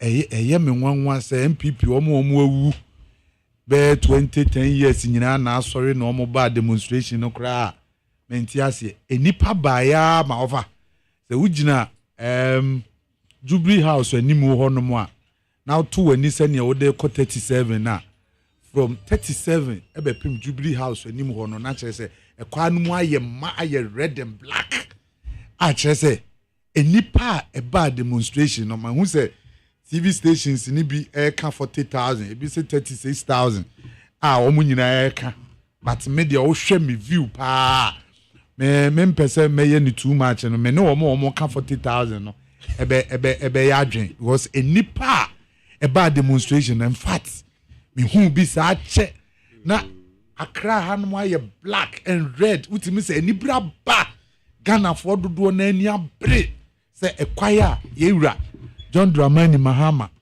faso di judiciary na faso no say ya save judiciary now na say ye hwenhwe han ma ne to aso a na say nchirima ebebre yie pa ofa ni nyina ne say yatenta su kokko de akere aban say decisions bi wo ho no mo a watake especially baby a wode nani asi efa judiciary no ho no enya de a New Patriotic Party ene amanyokuo ahodo e ka ho no enije ho se ofa se John Dramani Mahama president ho kwai se se Chief Justice biti so na so ye niam bi na sensem fata constitution no man akwanya se onhwe so na onfa ntwe enipa na so onfa ntwe Chief Justice na so no fa ne ya ewo mu ne se abra NDC eba bedi akonwa no ensem ben na omokeka de fa Chief Justice Gertrude Tokuno ya suspending no so onkonko transfer na yenhwehwe na semu no ensem ben no omo kafa omo the entire judiciary ne Supreme Court judges na omo wo ho no ensem ben na NDC for eka de fa omo eno ne mamata ne ye so crucial say na kire say omo wadwen poboni bi abra omo ba abamu no omo wadwen poboni bi the first Supreme Court judges no ho because omo publicly omo make statement say sa judiciary na ewo ho no na Supreme Court judges na ewo ho no Gertrude Tokuno ne Nana Danko Akufo-Addo na apake MPP sympathetic people and our judges and omo de am omo akọ Supreme Court to say omo nkotena ho no omo nye MPP bid and no enema asem ne ye so serious say omo make say ye ba Chief Justice ye be yi no etika sa comment na omo make ye no kra no say omo anka ɛna kɛnɛ chief justice na ato mmara ɛna yɛfa due process no so ne yɛne chief justice na adi ne sɛ ne mmara se a ka Ghanafoɔ ni problem na mmom sɛ moanya premeditated mind sɛ yɛba nipa no wayɛ ABCD sɛ wayɛ sɛ wɔnyɛ yo yɛbɛyi no afiri hɔ na mpaa wo baayɛ no wode wɔseɛ ayɔyɔ nsɛm a moka wɔ campaign platform so nsɛm a moka wɔ radio ne TV so ɛde fa Supreme Court judges no ho especially the Chief Justice Getri Toku no ho no na kyerɛ sɛ mo aba implement sɛ ne nyɛ ɛpɔ a mobɔ wɔ mutirim no na mode yɛ adwuma mo baayɛ no mo ama ɛpɔ na mobɔ wɔ mutirim no mo asane ɛde yɛ adwuma a kyerɛ sɛ straight ɛyɛ ade a mode mo nsa aka ɛyɛ Chief Justice ɛyɛ Getri Toku no na ofa adeɛ baako yɛ nwanwa ne sɛ na Nado Danko Akufo-Addo ofa we de mpache wo Supreme Court judges na ne wo ho no enipa he ɛna anko retirement stage a yɛ pointed sɛ wohwɛ owura Bafo Boni na wohwɛ yɛ maame baako a ɔka ho a ɔmo na na ɛyɛ senior adeba ɛwɔ hɔ na hwan mo na na ɛwɔ hɔ no mo a ɔmo mfie anso ɔmo anya 70 years na Nado Danko Akufo-Addo pointed wɔ mo ɔmo a Nado Danko Akufo-Addo appointed wɔ mo ni nyina ɔmo duru ɔmo mfie so mmara ne hyɛ Nado Danko Akufo-Addo sɛ ɔmo duru ɔmo mfie so a mmara ne hyɛ ne sɛ ɔmfa nipa foforɔ mmara mɛhyɛ hɔ enti wɔn a Nado Danko Akufo-Addo appointed wɔn a Supreme Court judges no ekoduru 15 no apart from ne minim nipa mienu a wɔn da so wɔ hɔnom sɛsi a Nado Danko Akufo-Addo bɛto wɔn no ada 13 na aka ne nyina Nado Danko Akufo-Addo ɛna appointed wɔn ɛna wɔn appointed wɔn based on sɛ wɔn age necessary omo de call retirement no aso ena Nado Danko Akufo-Addo appointed womo enti Nana Akufo-Addo anya mistake bia wanto mra bia wanya se bia omo ho no omo nkonko tranche so omo ta mokora nso ya na yemfa foforo mra na aden na mra ne hye Nado Danko Akufo-Addo se omo call retirement yade a won appointed foforo na Nado Danko Akufo-Addo aye ne sa na still yenianom NDC ye papa John Dramani Mahama any NDC akuku dampanimfo bi still ano mo problem say ade na Nado Danko Akufo-Addo yes appointment ni nyina the shocking thing is of ameno ka say John Dramani Mahama president wa appointed Chief Justice bako enso say wode wo mo kwakoka bench no abra omo wo no obi eni wo no mo retirement stage enti meanwhile John Dramani Mahama the president o ka say 15 na wo ho no esese ye kapo no because edoso dodo na wo ba wo de sa asem no be ma constitutional review committee na wo mo ahwehwem na so wo mo be kapo na wo mo akapo no wo mo ankapo no so a na ba bi esese wo mo di koduru no ne ya hu sese ye ekọ 20 ye ekọ 21 na constitutional review no mum advise president na watu anamo wa esese wotu of ameno ka say constitutional review no omo de nhihye bi aba ananso womo de womo enum asem bi abase esese Supreme Court judges no esese ye de court 21 ananso esese ye de court 20 no so obeka ya before John Dramani Mahama president eba no ye nominate ye papa no mu bi e de womo call parliament se womo nko ne enkonko vete womo na womo mra meka bench no abra ye call ye no enipa mienu wo hono mu a womo evete womo e recommend say womo mfa womo nko eye bench no womo mfa womo nko ka ho ofa me no ka say sankrofo na ye de womo call parliament e kototo womo ano e ma womo akwanya so womo nkonko ye adwuma no John Dramani Mahama president obaye no wamfa womo mu bia wagya womo nyina wo ho ene wakwa appointed fresh Supreme Court judges bako enso e de womo akwa eye bench no tirimu pa bei ena John Dramani Mahama president o wonti a o tu sa adamo no does it mean say ono nso pake NDC for ed womo akwa Supreme Court judges no ho ana se ne no womo no fi say womo ho sesi ya no womo de womo ho afofoli MPP enti ye MPP judges neto does it mean say ye wura John Dramani Mahama ono nso no o pake NDC judges ed womo akọ bench no so Bafo Boni why no Supreme Court judge Chief Justice or acting no does it mean say ono nso ye NDC ni ana ofa eniema bi wo honom na se ya nto ye bo ase ne ya nhwe ne ya nka na se okay John Dramani Mahama president ni NDC aba omo appoint omo nkrofo yeba se nyame yadom because aban mu de oba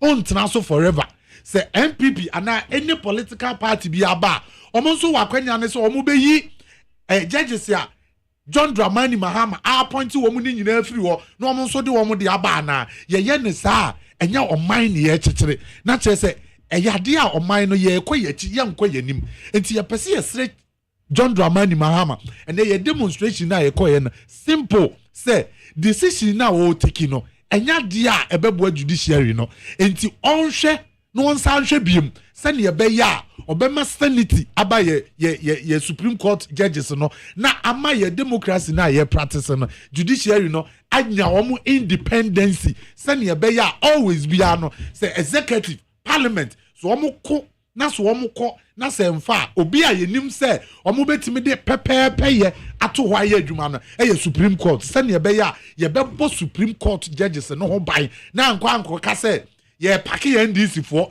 because who susu say na nado danko akufo ado ene MPP wa ban mu no omo nso apake MPP for enti che say you do me I do you anytime bia obi abenya kwanya ono nso beba no no abeye ne ope ofa eba saa entwa yi enti ne ye demonstration no a Ghana for ba ye boom ene ye bebo police nso aba so omo aye adwuma professionally ekwaye omo fa so ene ye ko ye duru ba bi no na route no kra na ye decide say ye befa no ye duru ba bi no na asesa omo ne organizers ne tena ase command ase ye adwuma e ma ye fa ba bi omo ka say ye mfa no ye koduru parliament ena gidigidi eba ho na ye leader afenyo marking ewo hobby enti womo ye dede no no ogina ho pe enti nipa na wo bo nati no peja ne nsa sei e de abo leader ho bai se ne be ya obi a ho no untimi emfa wonsa enka leader no ena nipa no ensa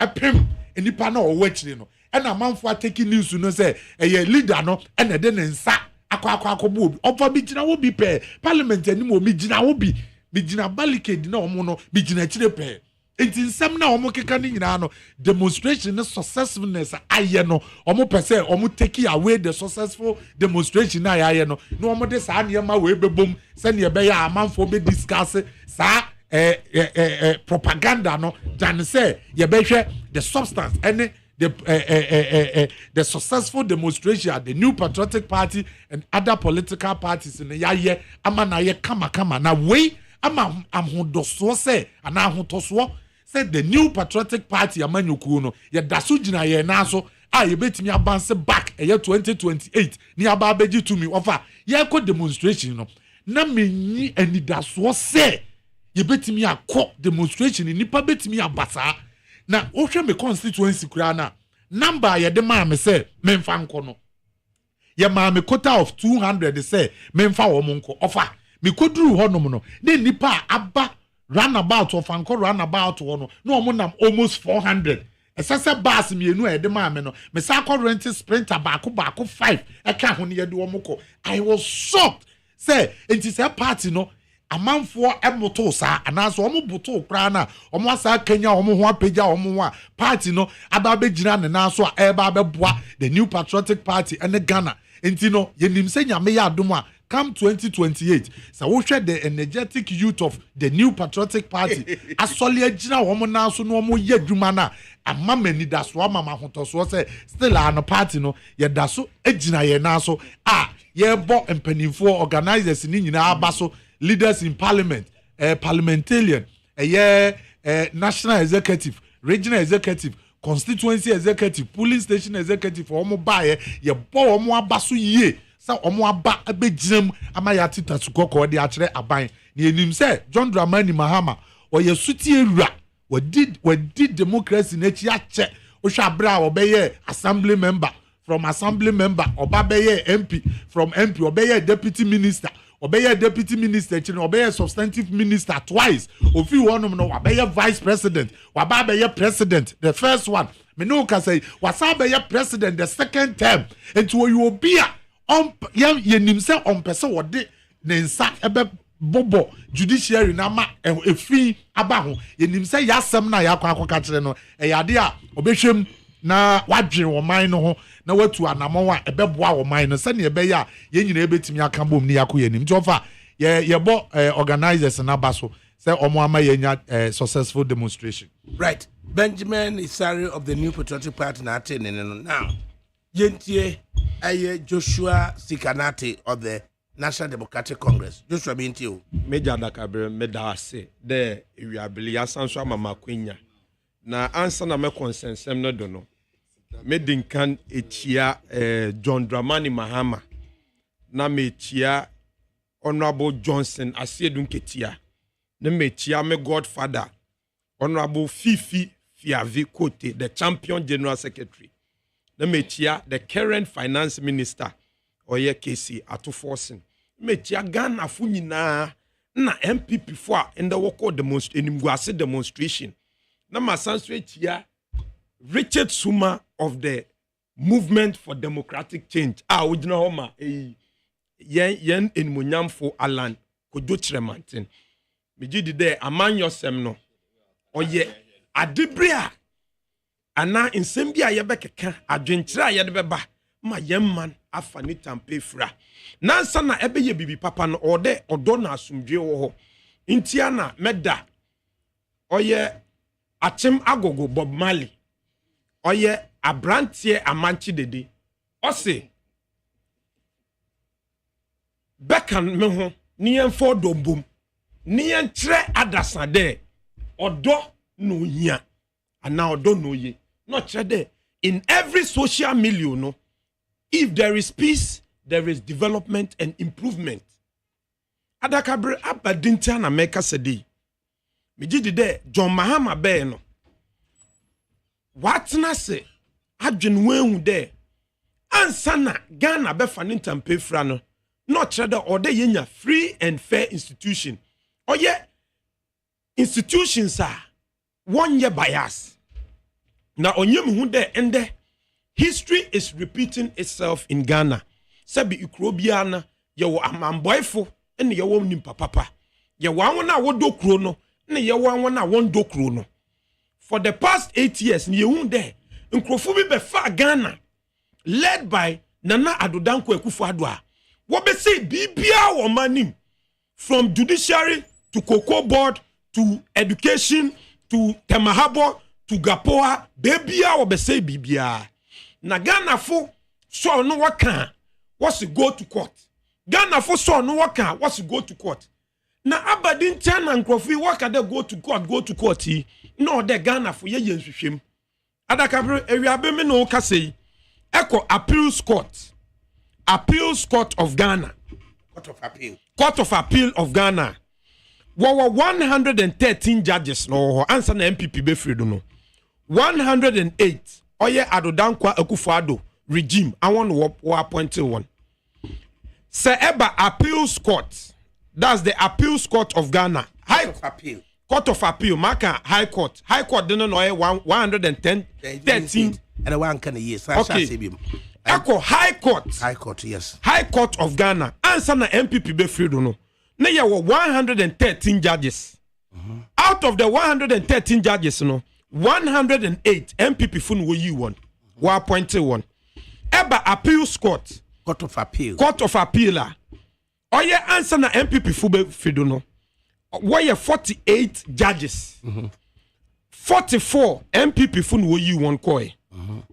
Eba Supreme Court. Answer na MPP fu be free no. Why 14? 13 MPP fun wo you one. NDC fu yet na hon ye hu de no. Adekuntia MPP 12. Ese 12 na MPP fu 12 na MPP fu wo you one. Ekuri J Kofo. Ekuri Professor Mills. Yes. But Esha ye de kan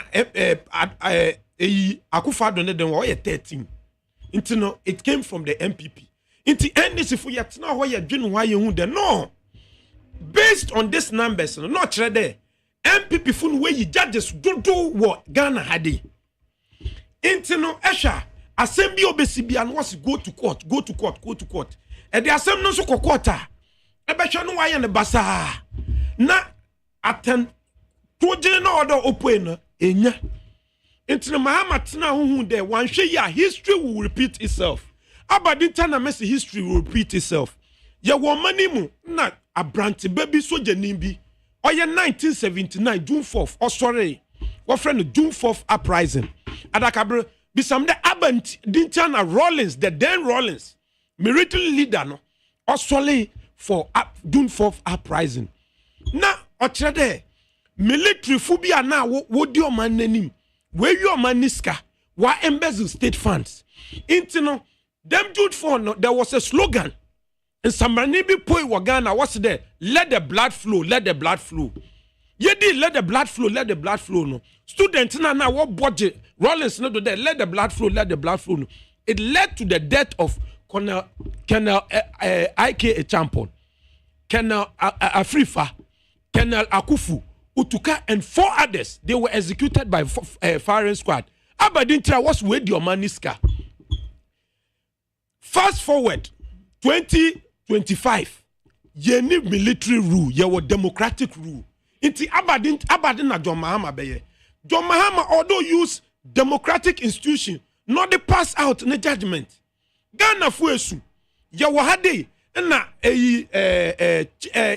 nkrofo wi omaniska nkrofo wi omaniska ne de kokota the then president Adodan Akufo-Addo clear one also one year hwe but Ghana fu was having evidence nanse ya oluman ya ye no da onkohwe gi all the salaries oye Masu Kofi Juma oye MPP ni according to the deputy CEO no one also the every week bia Oluman Bugi said that 1 year then one pocket 40,000 Ghana cedi one fan to the bank account team aside aketua omana de manano not the dream na katase share na MPP for the bay intino na order John Mahama ojina nando offer oye bibi ni yetum awona why we omaniska awona why ye omande bonu yetum ye bu won aten na say ye be ma wa ko jail ya ma wa ko jail on chane yehwe yesterday no ye wa council of state wo ho ebe hwe council of state elections impoi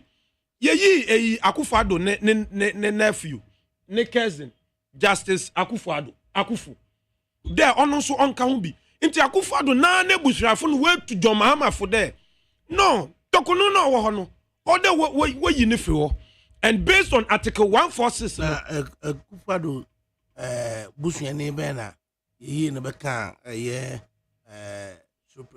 Justice Sophia na Akufo-Addo busuane no Akufo-Addo ne nephew hwe wonim ne age check na hwe awonyina wanya achemfo dabi awonyina wanya achemfo adakabe na oba na oye Akufo-Addo nephew no mese Akufo-Addo na busuani no na so onye Akufo-Addo ne nephew na me busu ase oba na ye ne nephew mese Akufo-Addo na busu do adakabe man disrupt him mese Akufo-Addo na busuani oka awona na me ka kire o se eye de na ye ne busuani na o se enye ne mese oye ne cousin ebia my mistake slip of tongue ebia my mistake oye slip of tongue no onye achimni Sofa Akufo enya achimni Sofa Akufo but Akufo-Addo ne ye adwuma afina ho so asma Akufo-Addo ne ye adwuma on her own standing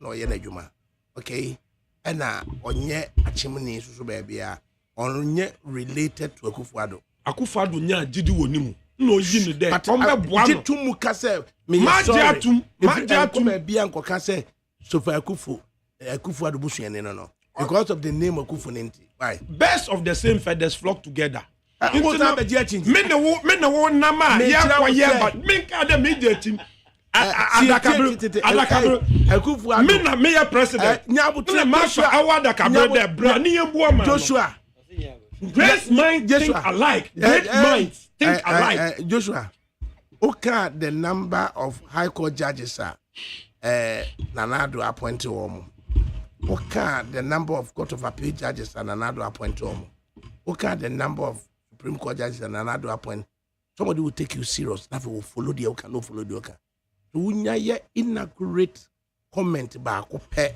wan hwa papa na aka ye nyina obi nyi wuni ti say unya a benevolent host no kire won say da bia de ne ntisa sa wuji tum anya bone bia majiatum ne kasa majiatum ba na Akufo-Addo na ne hu nimpa offering a day. Young woman, no.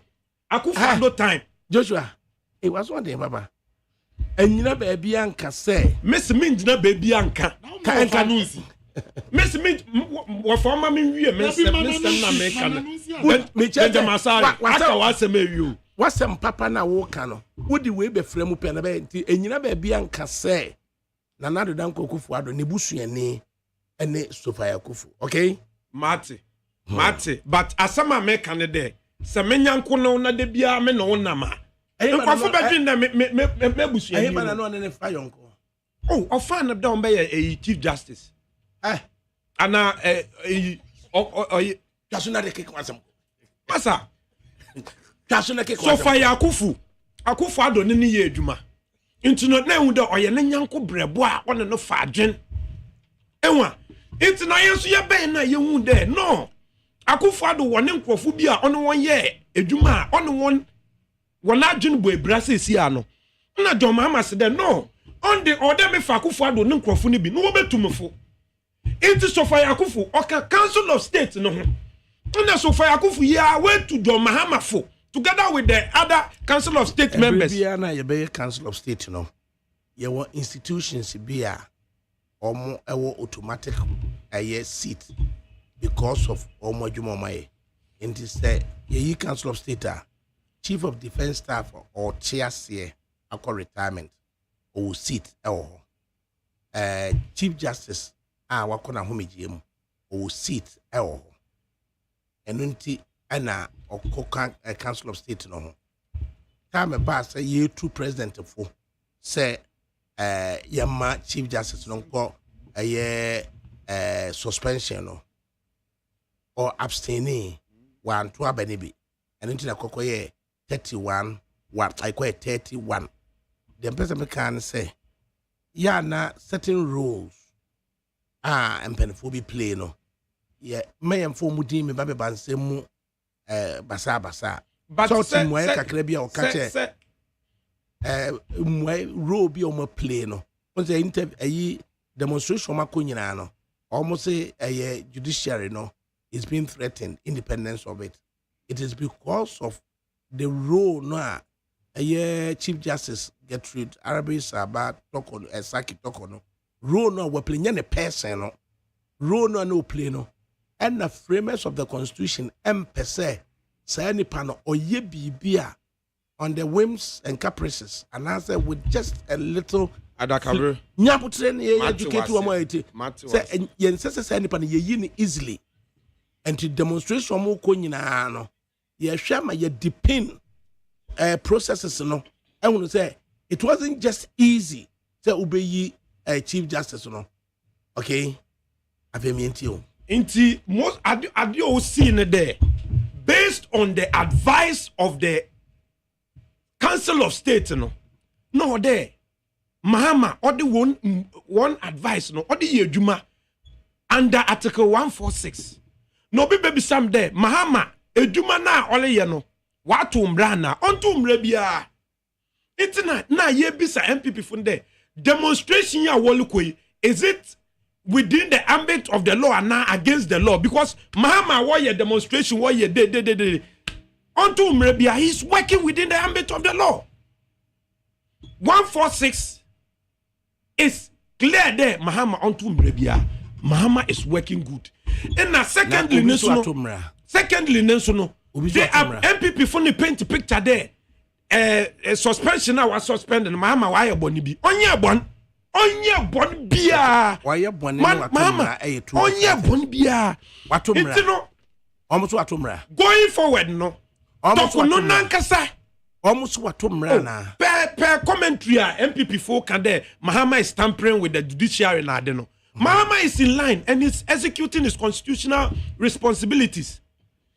Asema ye Canada tokunu nankasa wabeji atum de yes instead of the order of for police ni no so ko trip ni bi no beji to per diem no one for police ni anko okofa na ne husband na ne first daughter no de wo kwa no what dey per diem go one srem no wo dwe na nyang taxpayers money which is against the law. It's against the law. Anything that is against the law no I will be a Junomanum Biano, although you're state restate it again against the law. Mr. There, according to the constitution, Justice Tokono Ole Tukwana, although the police Ninko. Says no Okofa, Nankasa ne husband, first trip, Nankasa ne husband, no chia or ye Ghana yen tax, no sansu de chia on cap per diem. Which is against the law. What we are not so baby. I am young for the day. Or sounds of the never besia. Or sounds of the never besia. Sounds of court trip. I walk on you when you Ghana skate. One of you will man. You may be a constitution and what it's no. Tokonuna kasa ji to me there. Why you mistake hankasa? It's no Mahama I am order nase. Papa. Dem Mahama be a constitution. Na ehu there. Mama suspending no. Besie bie ni wa. Oh, say me I still have more time. Constitution say. I still have more time. I still have more time. Madakabre. Mama constitution answer. It's no Richard. It's mama me I still have more time. Adakabre man do you stand man see. What's the constitution say? On funny process ni ntukwa, mo funny kunu ntukwa. Me church ademu I can't kasem. And I am my chance, my church. Constitution is the same. Nankasa, where would there? Constitution is the same. Why preach the law? And I'm saying constitution is the same. Law necessary. Constitution is the same. Oh, now abadi tell that can make kasa empede me express me which is enshrined. Or say constitution is say more on any kunu ntukwa, one process in ntukwa. Mo am say na for what can any me constitution so aso me adakabe abadi tiana get to talk why dia do them part we bumbra oh Richard woso me it's me time no one for mam na me conclude mam me conclude na dey be constitution baby a express I know dey mam me conclude adakabe mam me conclude adakabe mam me conclude mam me refi me sama me me amesaka Richard kasa or the constitution ba na bia ma eti ma tokonu kwaye yi a why suspending ni tokonu Bermadin mienti mame land me land Richard mame 1 minute na me fe wi yeah ma 1 minute says ya na mahama we Richard or the constitution ba ye be bie dia ma no akasa it's bad for Bonnie and Mahama, you know. Or you're wrong, them Mahama, you know. Me just say, or the constitution. Maybe some other cabin. Bad for Bonnie and Mahama, you know. Ghana constitution say, Chief Justice, one in the proceeding in Tukwai, one in the Kunun Tukwai. Can you have a constitution? I want to know a family business. Just say, Uno, or Babesia. Ghana constitution actually say Otukwa when he proceed in Tukwa when he Tukwa. Hey, I'm going to say my interpretation that intimate Emma me church means Richie. Oh, Adakabe Mamen land yes yes our time me say what the constitution ni ba na bie ho no what so person hijack program tokono bone ode aye Ghana no Joshua or the constitution ni ba you better our time. Okay. Richard. Father Cabre. Mefa akwenya wesu na machia honorable Alanche maintaining all your late listeners and your mom share war internet so area way.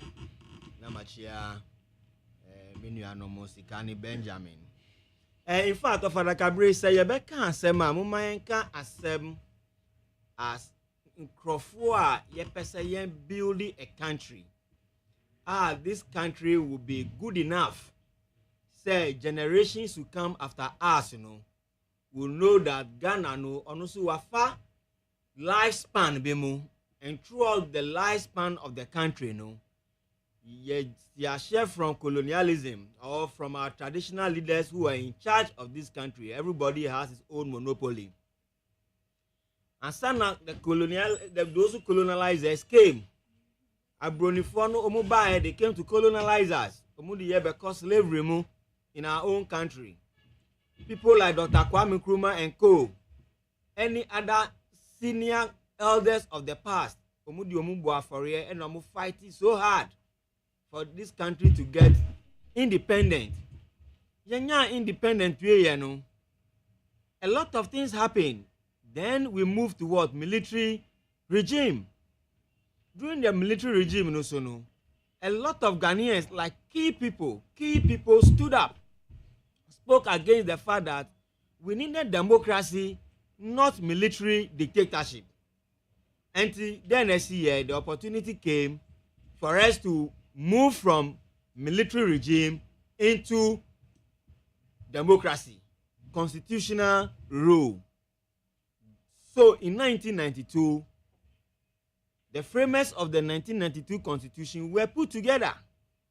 They moved everywhere in this country for people to make input. And now we developing the constitution now. Ya accepting, ya adopting our constitution as the rule and now as the charter or as the documenter. Ya di be govern or mine. There be a make say any opportunity to be on radio and TV. We should try to learn and unlearn. That is one thing. Why am I saying so? And then you see there were 3 arms of government: the judiciary, the legislature, and then the executive. But Father Kabri, with your legal and learned mind, do you think that it was appropriate that when it comes to the appointment of whoever leads the judiciary, the executive appoints the person?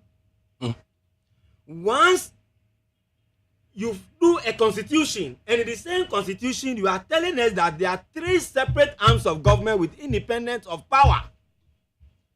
But when it comes to the appointment of who leads that arm of government, which is the judiciary, you say it is the president who appoints and the president who can disappoint.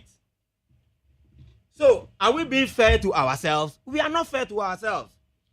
So in this case, the framers of the constitution say, if by virtue of anything, say the president appoints the chief justice, then an issue comes up, maybe misbehavior, unprofessionalism, infidelity to the state, any other thing could arise, and based on that, somebody or group of people, they didn't even say that it should be a group.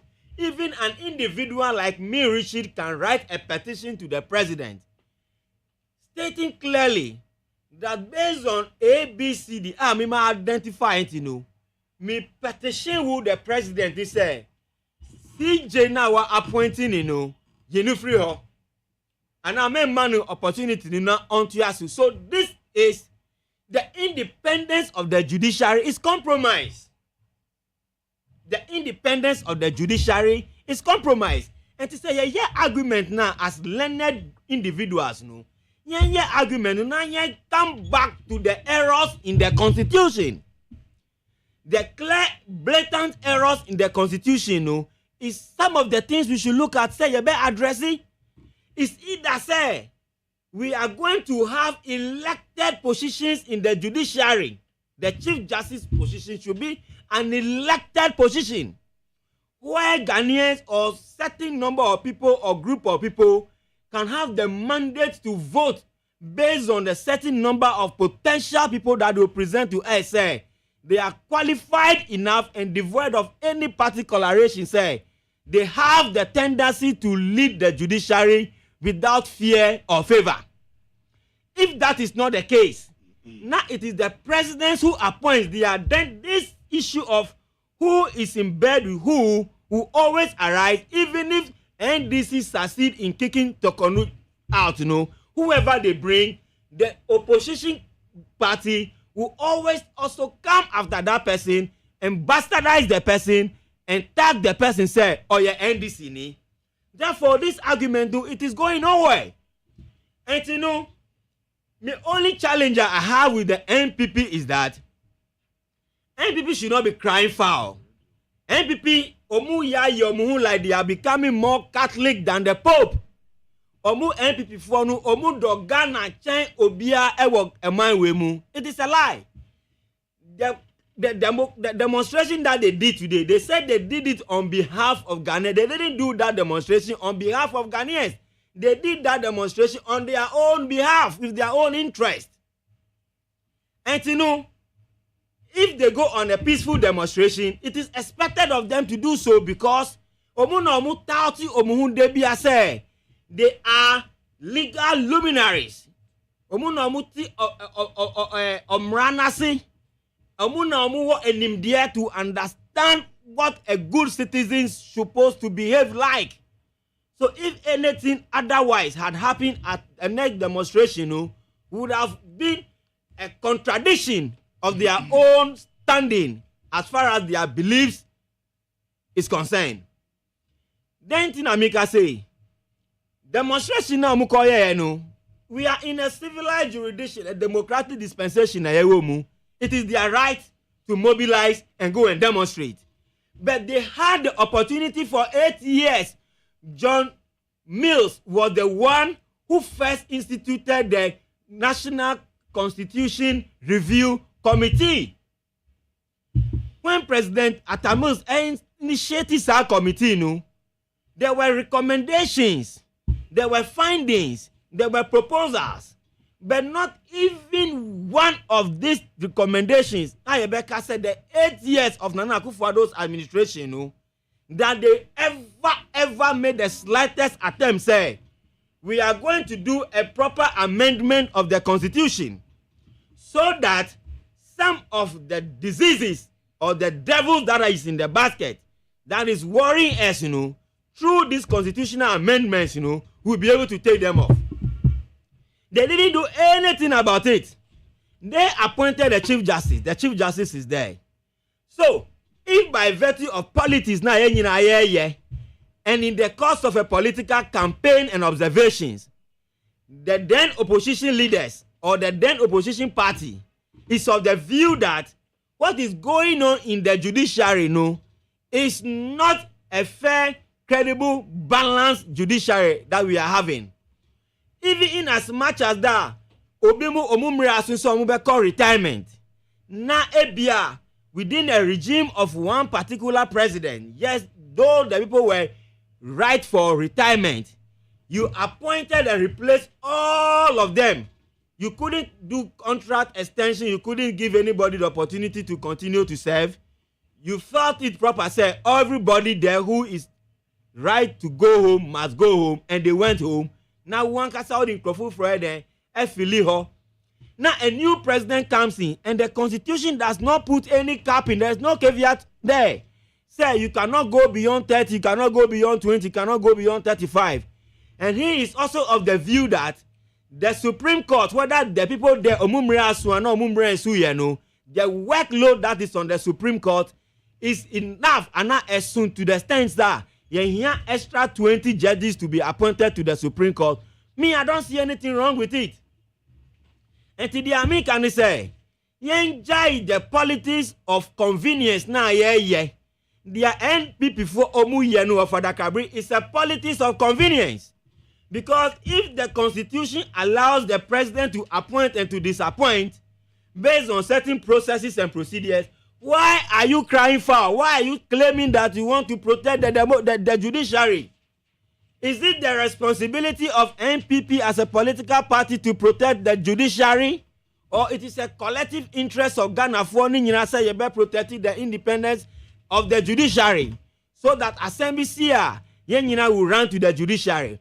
But who say, the judiciary itself, Oman demonstrated integrity now over the years. Have they demonstrated fairness, equity over the years? Have they been proactive in dispense of judicial services in this country? Have they been very objective in their decision making and in their rulings?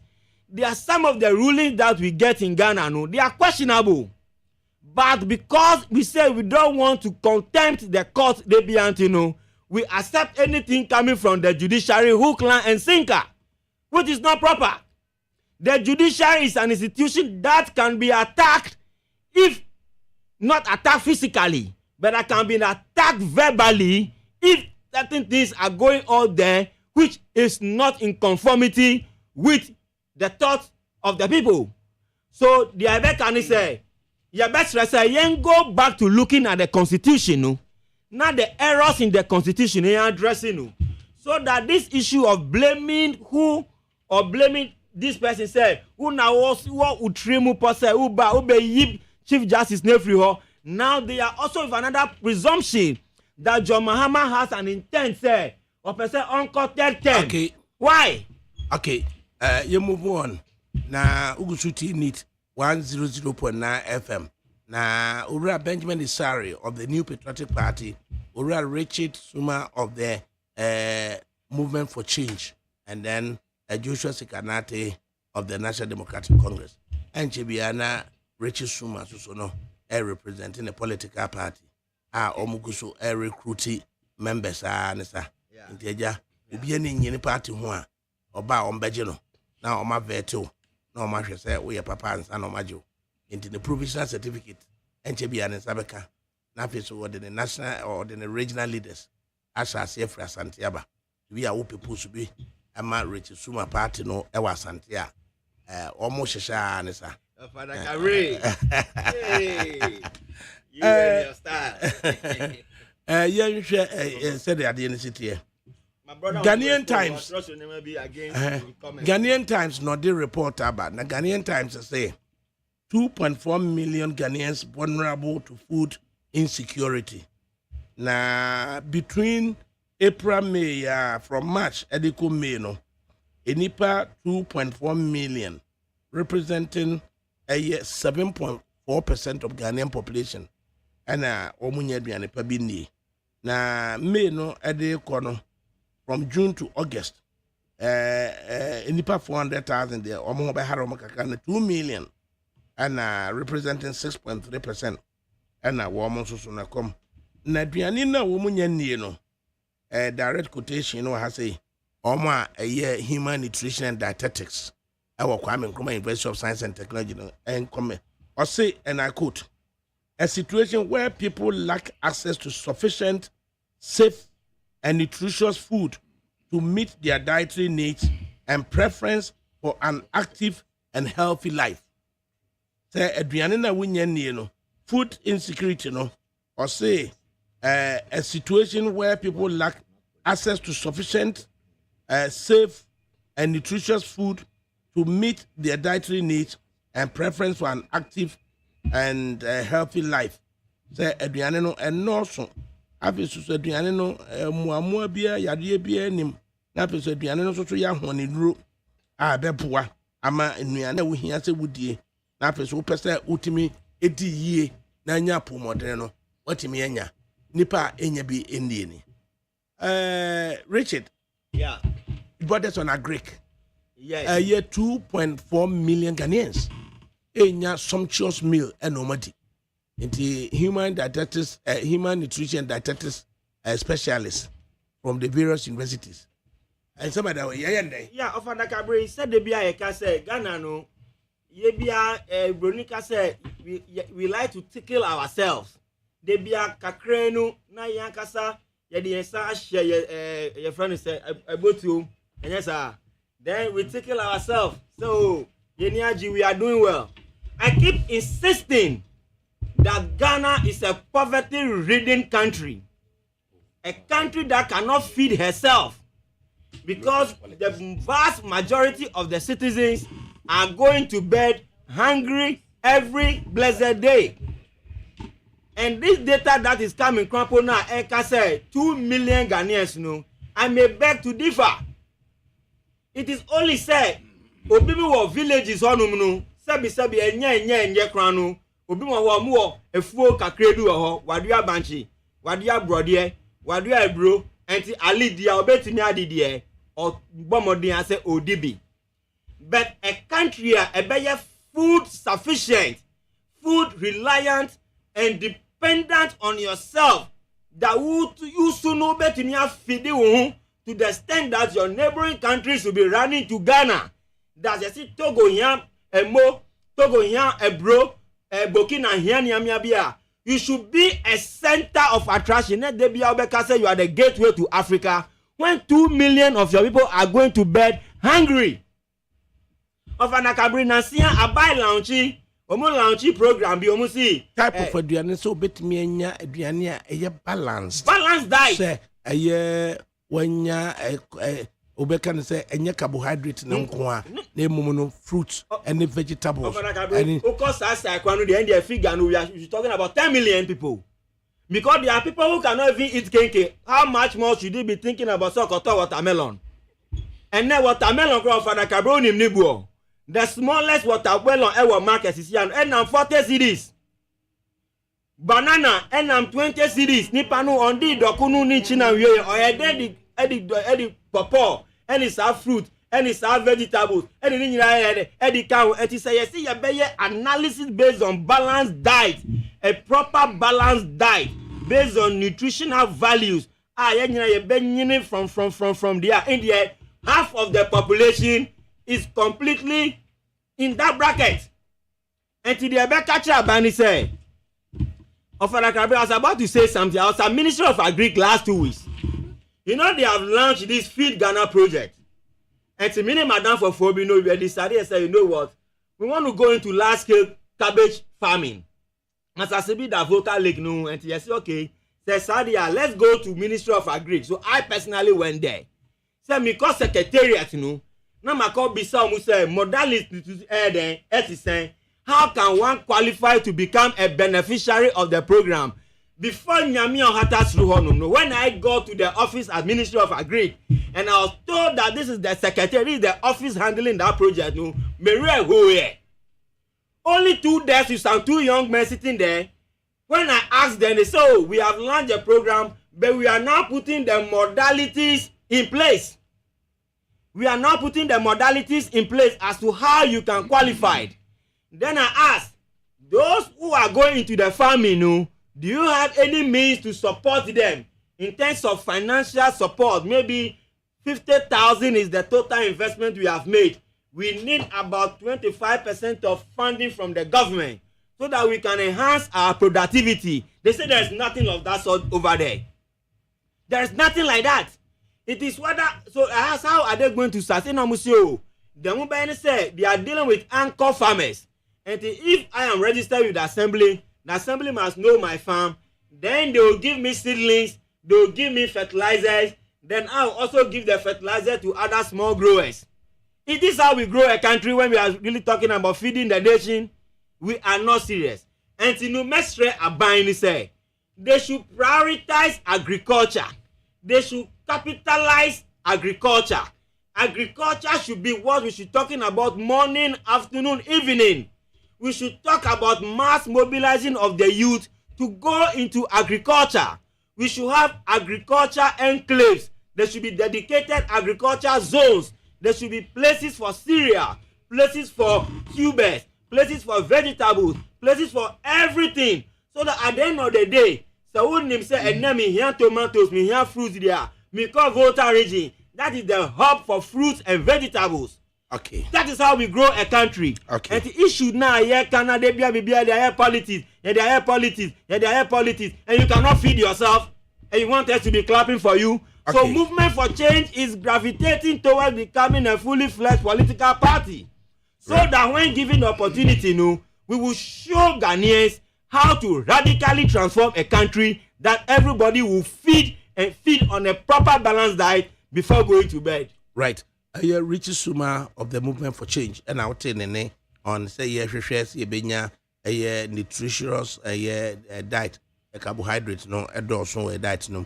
To me, a day at so dear, and Joshua, 2.4 million Ghanaians lacking nutritious meals. No? Oh, yeah, a country like Ghana, you good, you oil. Your manganese, your cocoa na timber, na yeman for a comle one. Na on yemi because say engine man for one, on now ma a man for no a come the one. Previous government be launch slogans was planting for food and jobs. Magana your committees caboting $100 million na the shame. Ye when kusiaga. Yehwehwe mu akufado na baomia wona administration wentima my tangible reasons bia for yen edibanen sensem ma later kra no Ghana yebede ECOWAS focal no ode yekosere ebru na ediban bi wo ECOWAS says here the ECOWAS ka 27,000 tons of maize and rice na oye nimguase papa ma na akufado na baomia na ehunde Nigeria full esroyen na Liberia fun police Sierra Leone fumpo no wale esroyen na nyamencha de Ghana fo woko ambato December 7 ehunde no Ghana ye mistake your fertile land from voter lake na white voter you feel north no ba south inti yakade ye due du ban pa only the Ghana for come the yen inti NDC for with the help of John Mahama na Jane what's there what the Feed Ghana project na Feed Ghana program beba ya sanso share Ghana for bon so there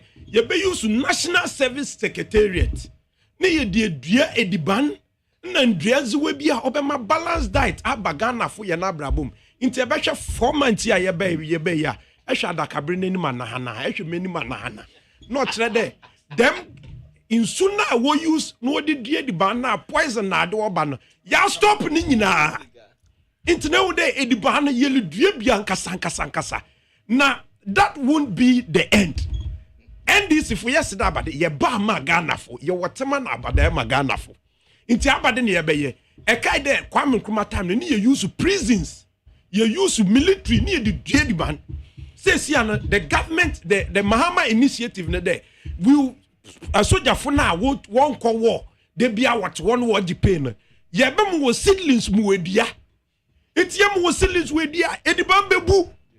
De Ghana no yawo NDC yawo good policy Ghanaians. Na de krumpo o ma Mahama na bambu edine de. Ye hwen de a school feeding program. Asa 2021 MPP forward no. No ye 1 cedi. Ye be 2025 year ye de akoto 2 cedi. E wo fi abonse Mahama ban. Won bonse Mahama ban. Ye yade. Ade a ye hwehwa ne de. You be due the band P. Na Ghana fo enye di papa di school feeding program ya ye di 2 cedi atoday. Says ya wa ma mbese afo no wokwa wotimi to di band papa eko free SHS ya tinapa na sade na ade wo wi a wo boyi fruit juice ekunfi juice wo boy na ade wo bo e the SHS fo no wona dwum da ho says ya no wotimi sua de ye enti onye the situation looks bad or there is no glimmer of hope. The Mahama administration is on its toes. It is working very hard to make sure that the average Ghanaian gets what it deserves. And before you be free power, my ye cedi against dollar no. Ediban bebu Ghana mayato tomatoes 1 cedi. Right. Kotokuku. Joshua Tikanate of the National Democratic Congress and our now.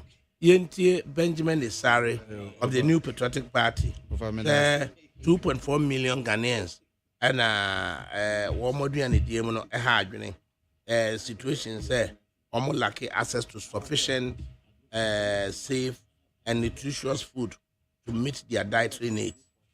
What can I say? I say yeah, not just based on what say a hochra a warm so and omunya the needed balanced diet. I say so here and I say then because 2. Is it 2.5 2.4 sankrofo ni nyina no sika no munya anaso omu sika no but the nutritious foods na is so omu di no omunya anase ye lake mbese mete ho na se ni ye because eba ne saa na mahu kwa ya mefa so a me situate me argument no.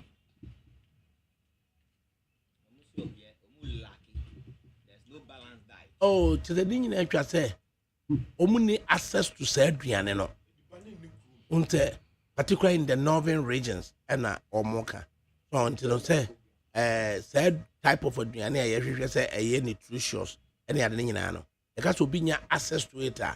When you a candian a bit member that touch and be a my friend, I clear, mammy, that's a power. And he said, you can't say, dear, not as a sudi da or mine, so ye. Say, yede eniema egu nakwan na sene menua Richard ekan no ye hweso oman ye beye niema ebebo atimamufo no na omo anya ho mfaso na wo hwe na asem kro kan se okọ ministry honom se yes feed Ghana na se okohwe ekwan ya omo afaso omo launch program no na wokọ na okono okutie kwaye ebe fa so a omoba be execute sa program na chese ohwa emfaso obi anhye den ni so seriousness bia nso ni so na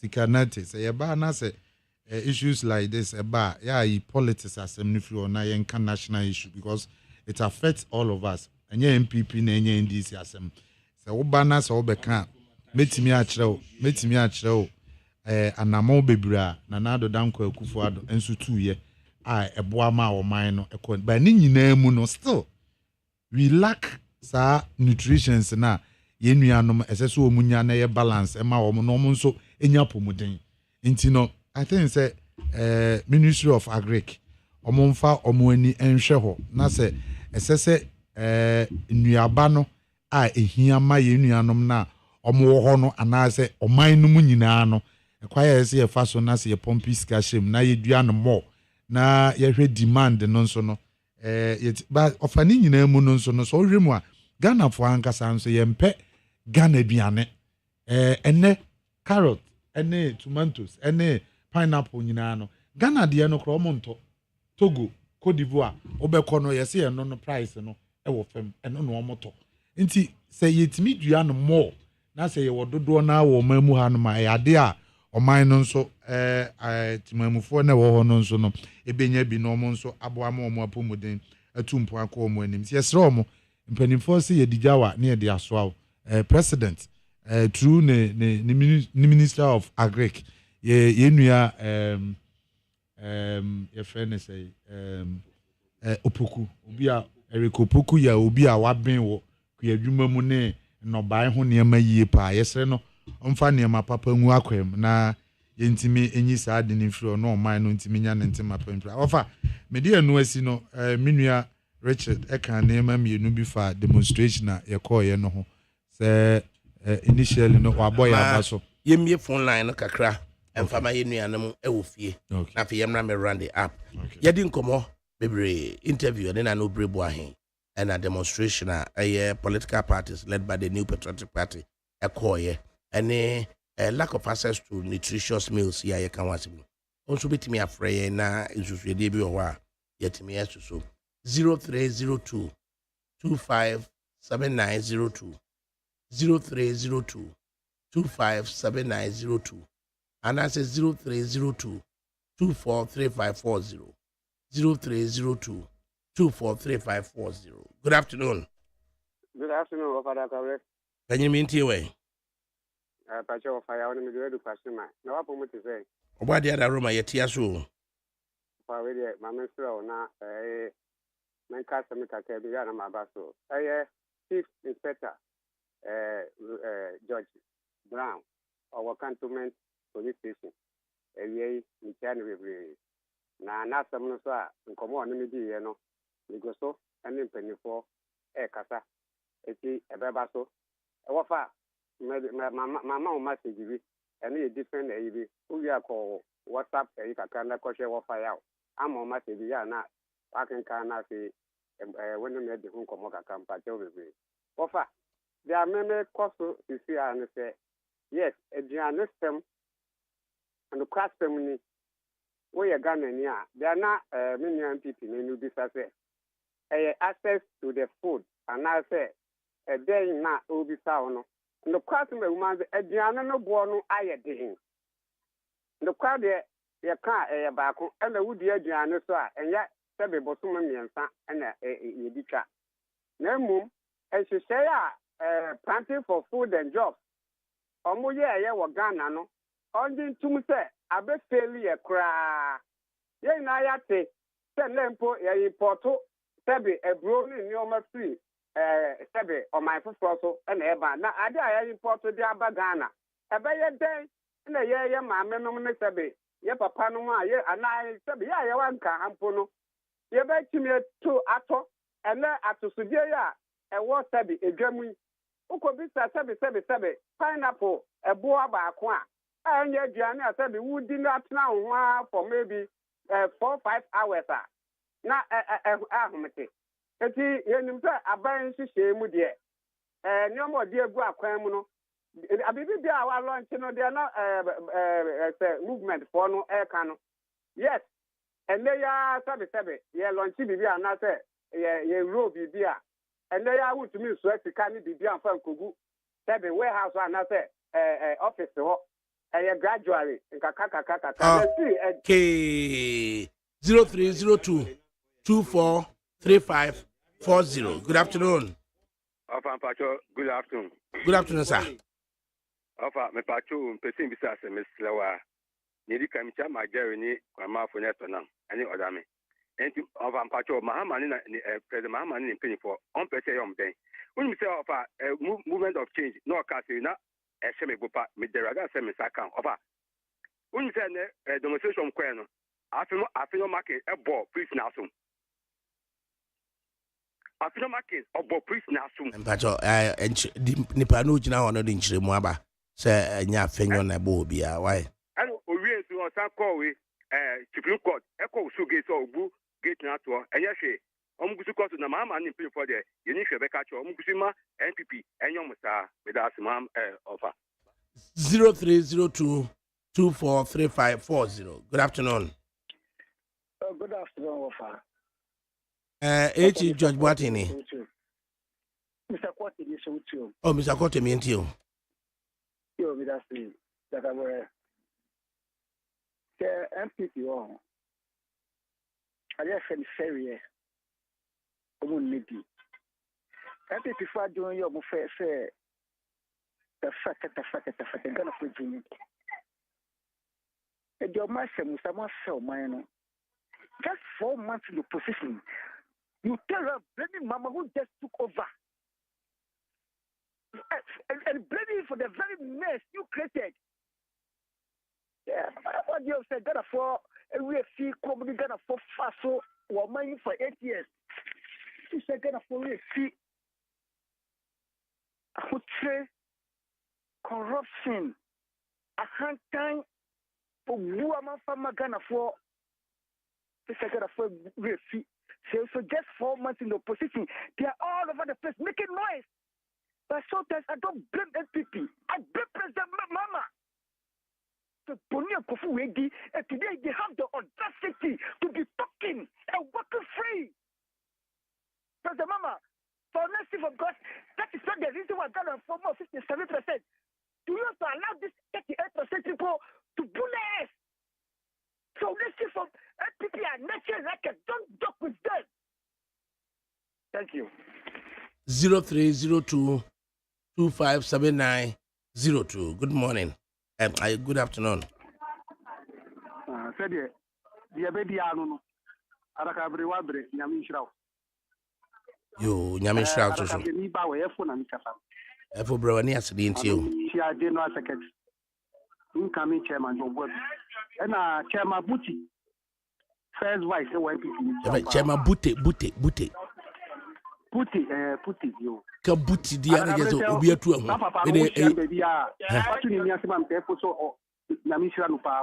Yo. Adakabi mi ngwa say transfer power. NDC transfer power. Na asat now they keep on blaming MPP. She mi ofaya. What the transfer power? Adriani boye di obi ani adakabi. They say running park obedi kukonta this obedi kukonta 25 cities 30 cities so na mun kan wo kokoten kwa mi to 25 cities. Eh I don't did papa. What say? Who did the papa? Carbohydrate ni do so am ni di bebrese I wait to konkonte 10 cities. I say kokonte no de eno start ni mo who nim sa. Just start no just cyanide na nim na start de bi wo. 25 cities o. There be a dozen to contain 10 cities. Neto your friend say nyadua no so 5 cities. Na pe neto wele no so 10 cities. Adakabre nyamitsira oni adia wuka. A very good diet na wuka. But they say Ghana is traffic. 5 cities cry no nkoko. NDC buy only say ne the traffic for Ghana. Cement ba ku 120 Ghana cities. Come MPP so say na 800 cities. 80 Ghana city. They say 120 Ghana city. Wow, and he say, and this is for Mr. Cote, the sort of passion or the casa, and then they say, Massa, the deal was also. Now for me, trust in me, could contain 5 cities, then they just 25 cities. And I'm going to 25 cities, I'm going to 25. Oh, yeah. 2 more callers near here, baby. Ade, Coco 25 cities, Ade. Ade. Good afternoon. Yeah, if you adakaba wo de fifi ko jubansi na adakaba madi na aba koko fa isi ko ami ntumi adakaba me ko mu ko adwuma ko bisi ase ni yi fa isi dem di me enti sa wo ha de se do no bo e do bi an konkodo ko wu krom yenja ha emma enkanfo nto na wo su ko konkodo na edibanye na egwa kras wo tinkan one onkodo no cho fembra awu te se do no bo e din adakaba kam ko mu adwuma ko bisi ase misi ni yi fa isi dem di me adakaba asamba kwa mpede mekache NDC funi she obi nkono bi mra everybody NDC for moko na NDC fe ba adaka bre adwuma ye benya ye nfini ye de NDC achi ni ye to aba ma NDC se NDC mra ni ye adwuma ye Ghana for enti adubra NDC do moko fi aye enti adubra NDC for moko na Jomama fa NDC fu si adwuma because a party no competition ya na afanya bre ni the party na power and ye people for the party the power only people in Pamu, instead of bra or say, Mama, only people, no offer NDC for your prayer, no social. Okay, finally. Good afternoon. Alhaji Mahmudu Adakabre from Pom Mansu. Assalamu alaikum. Wa alaikum salam. Atakabi. Allahu Akbar. Oh, Rade. Yankupon Ami. Alhamdulillah. Last chief imam of Pomo Abasu, Bamumbona Jimapa.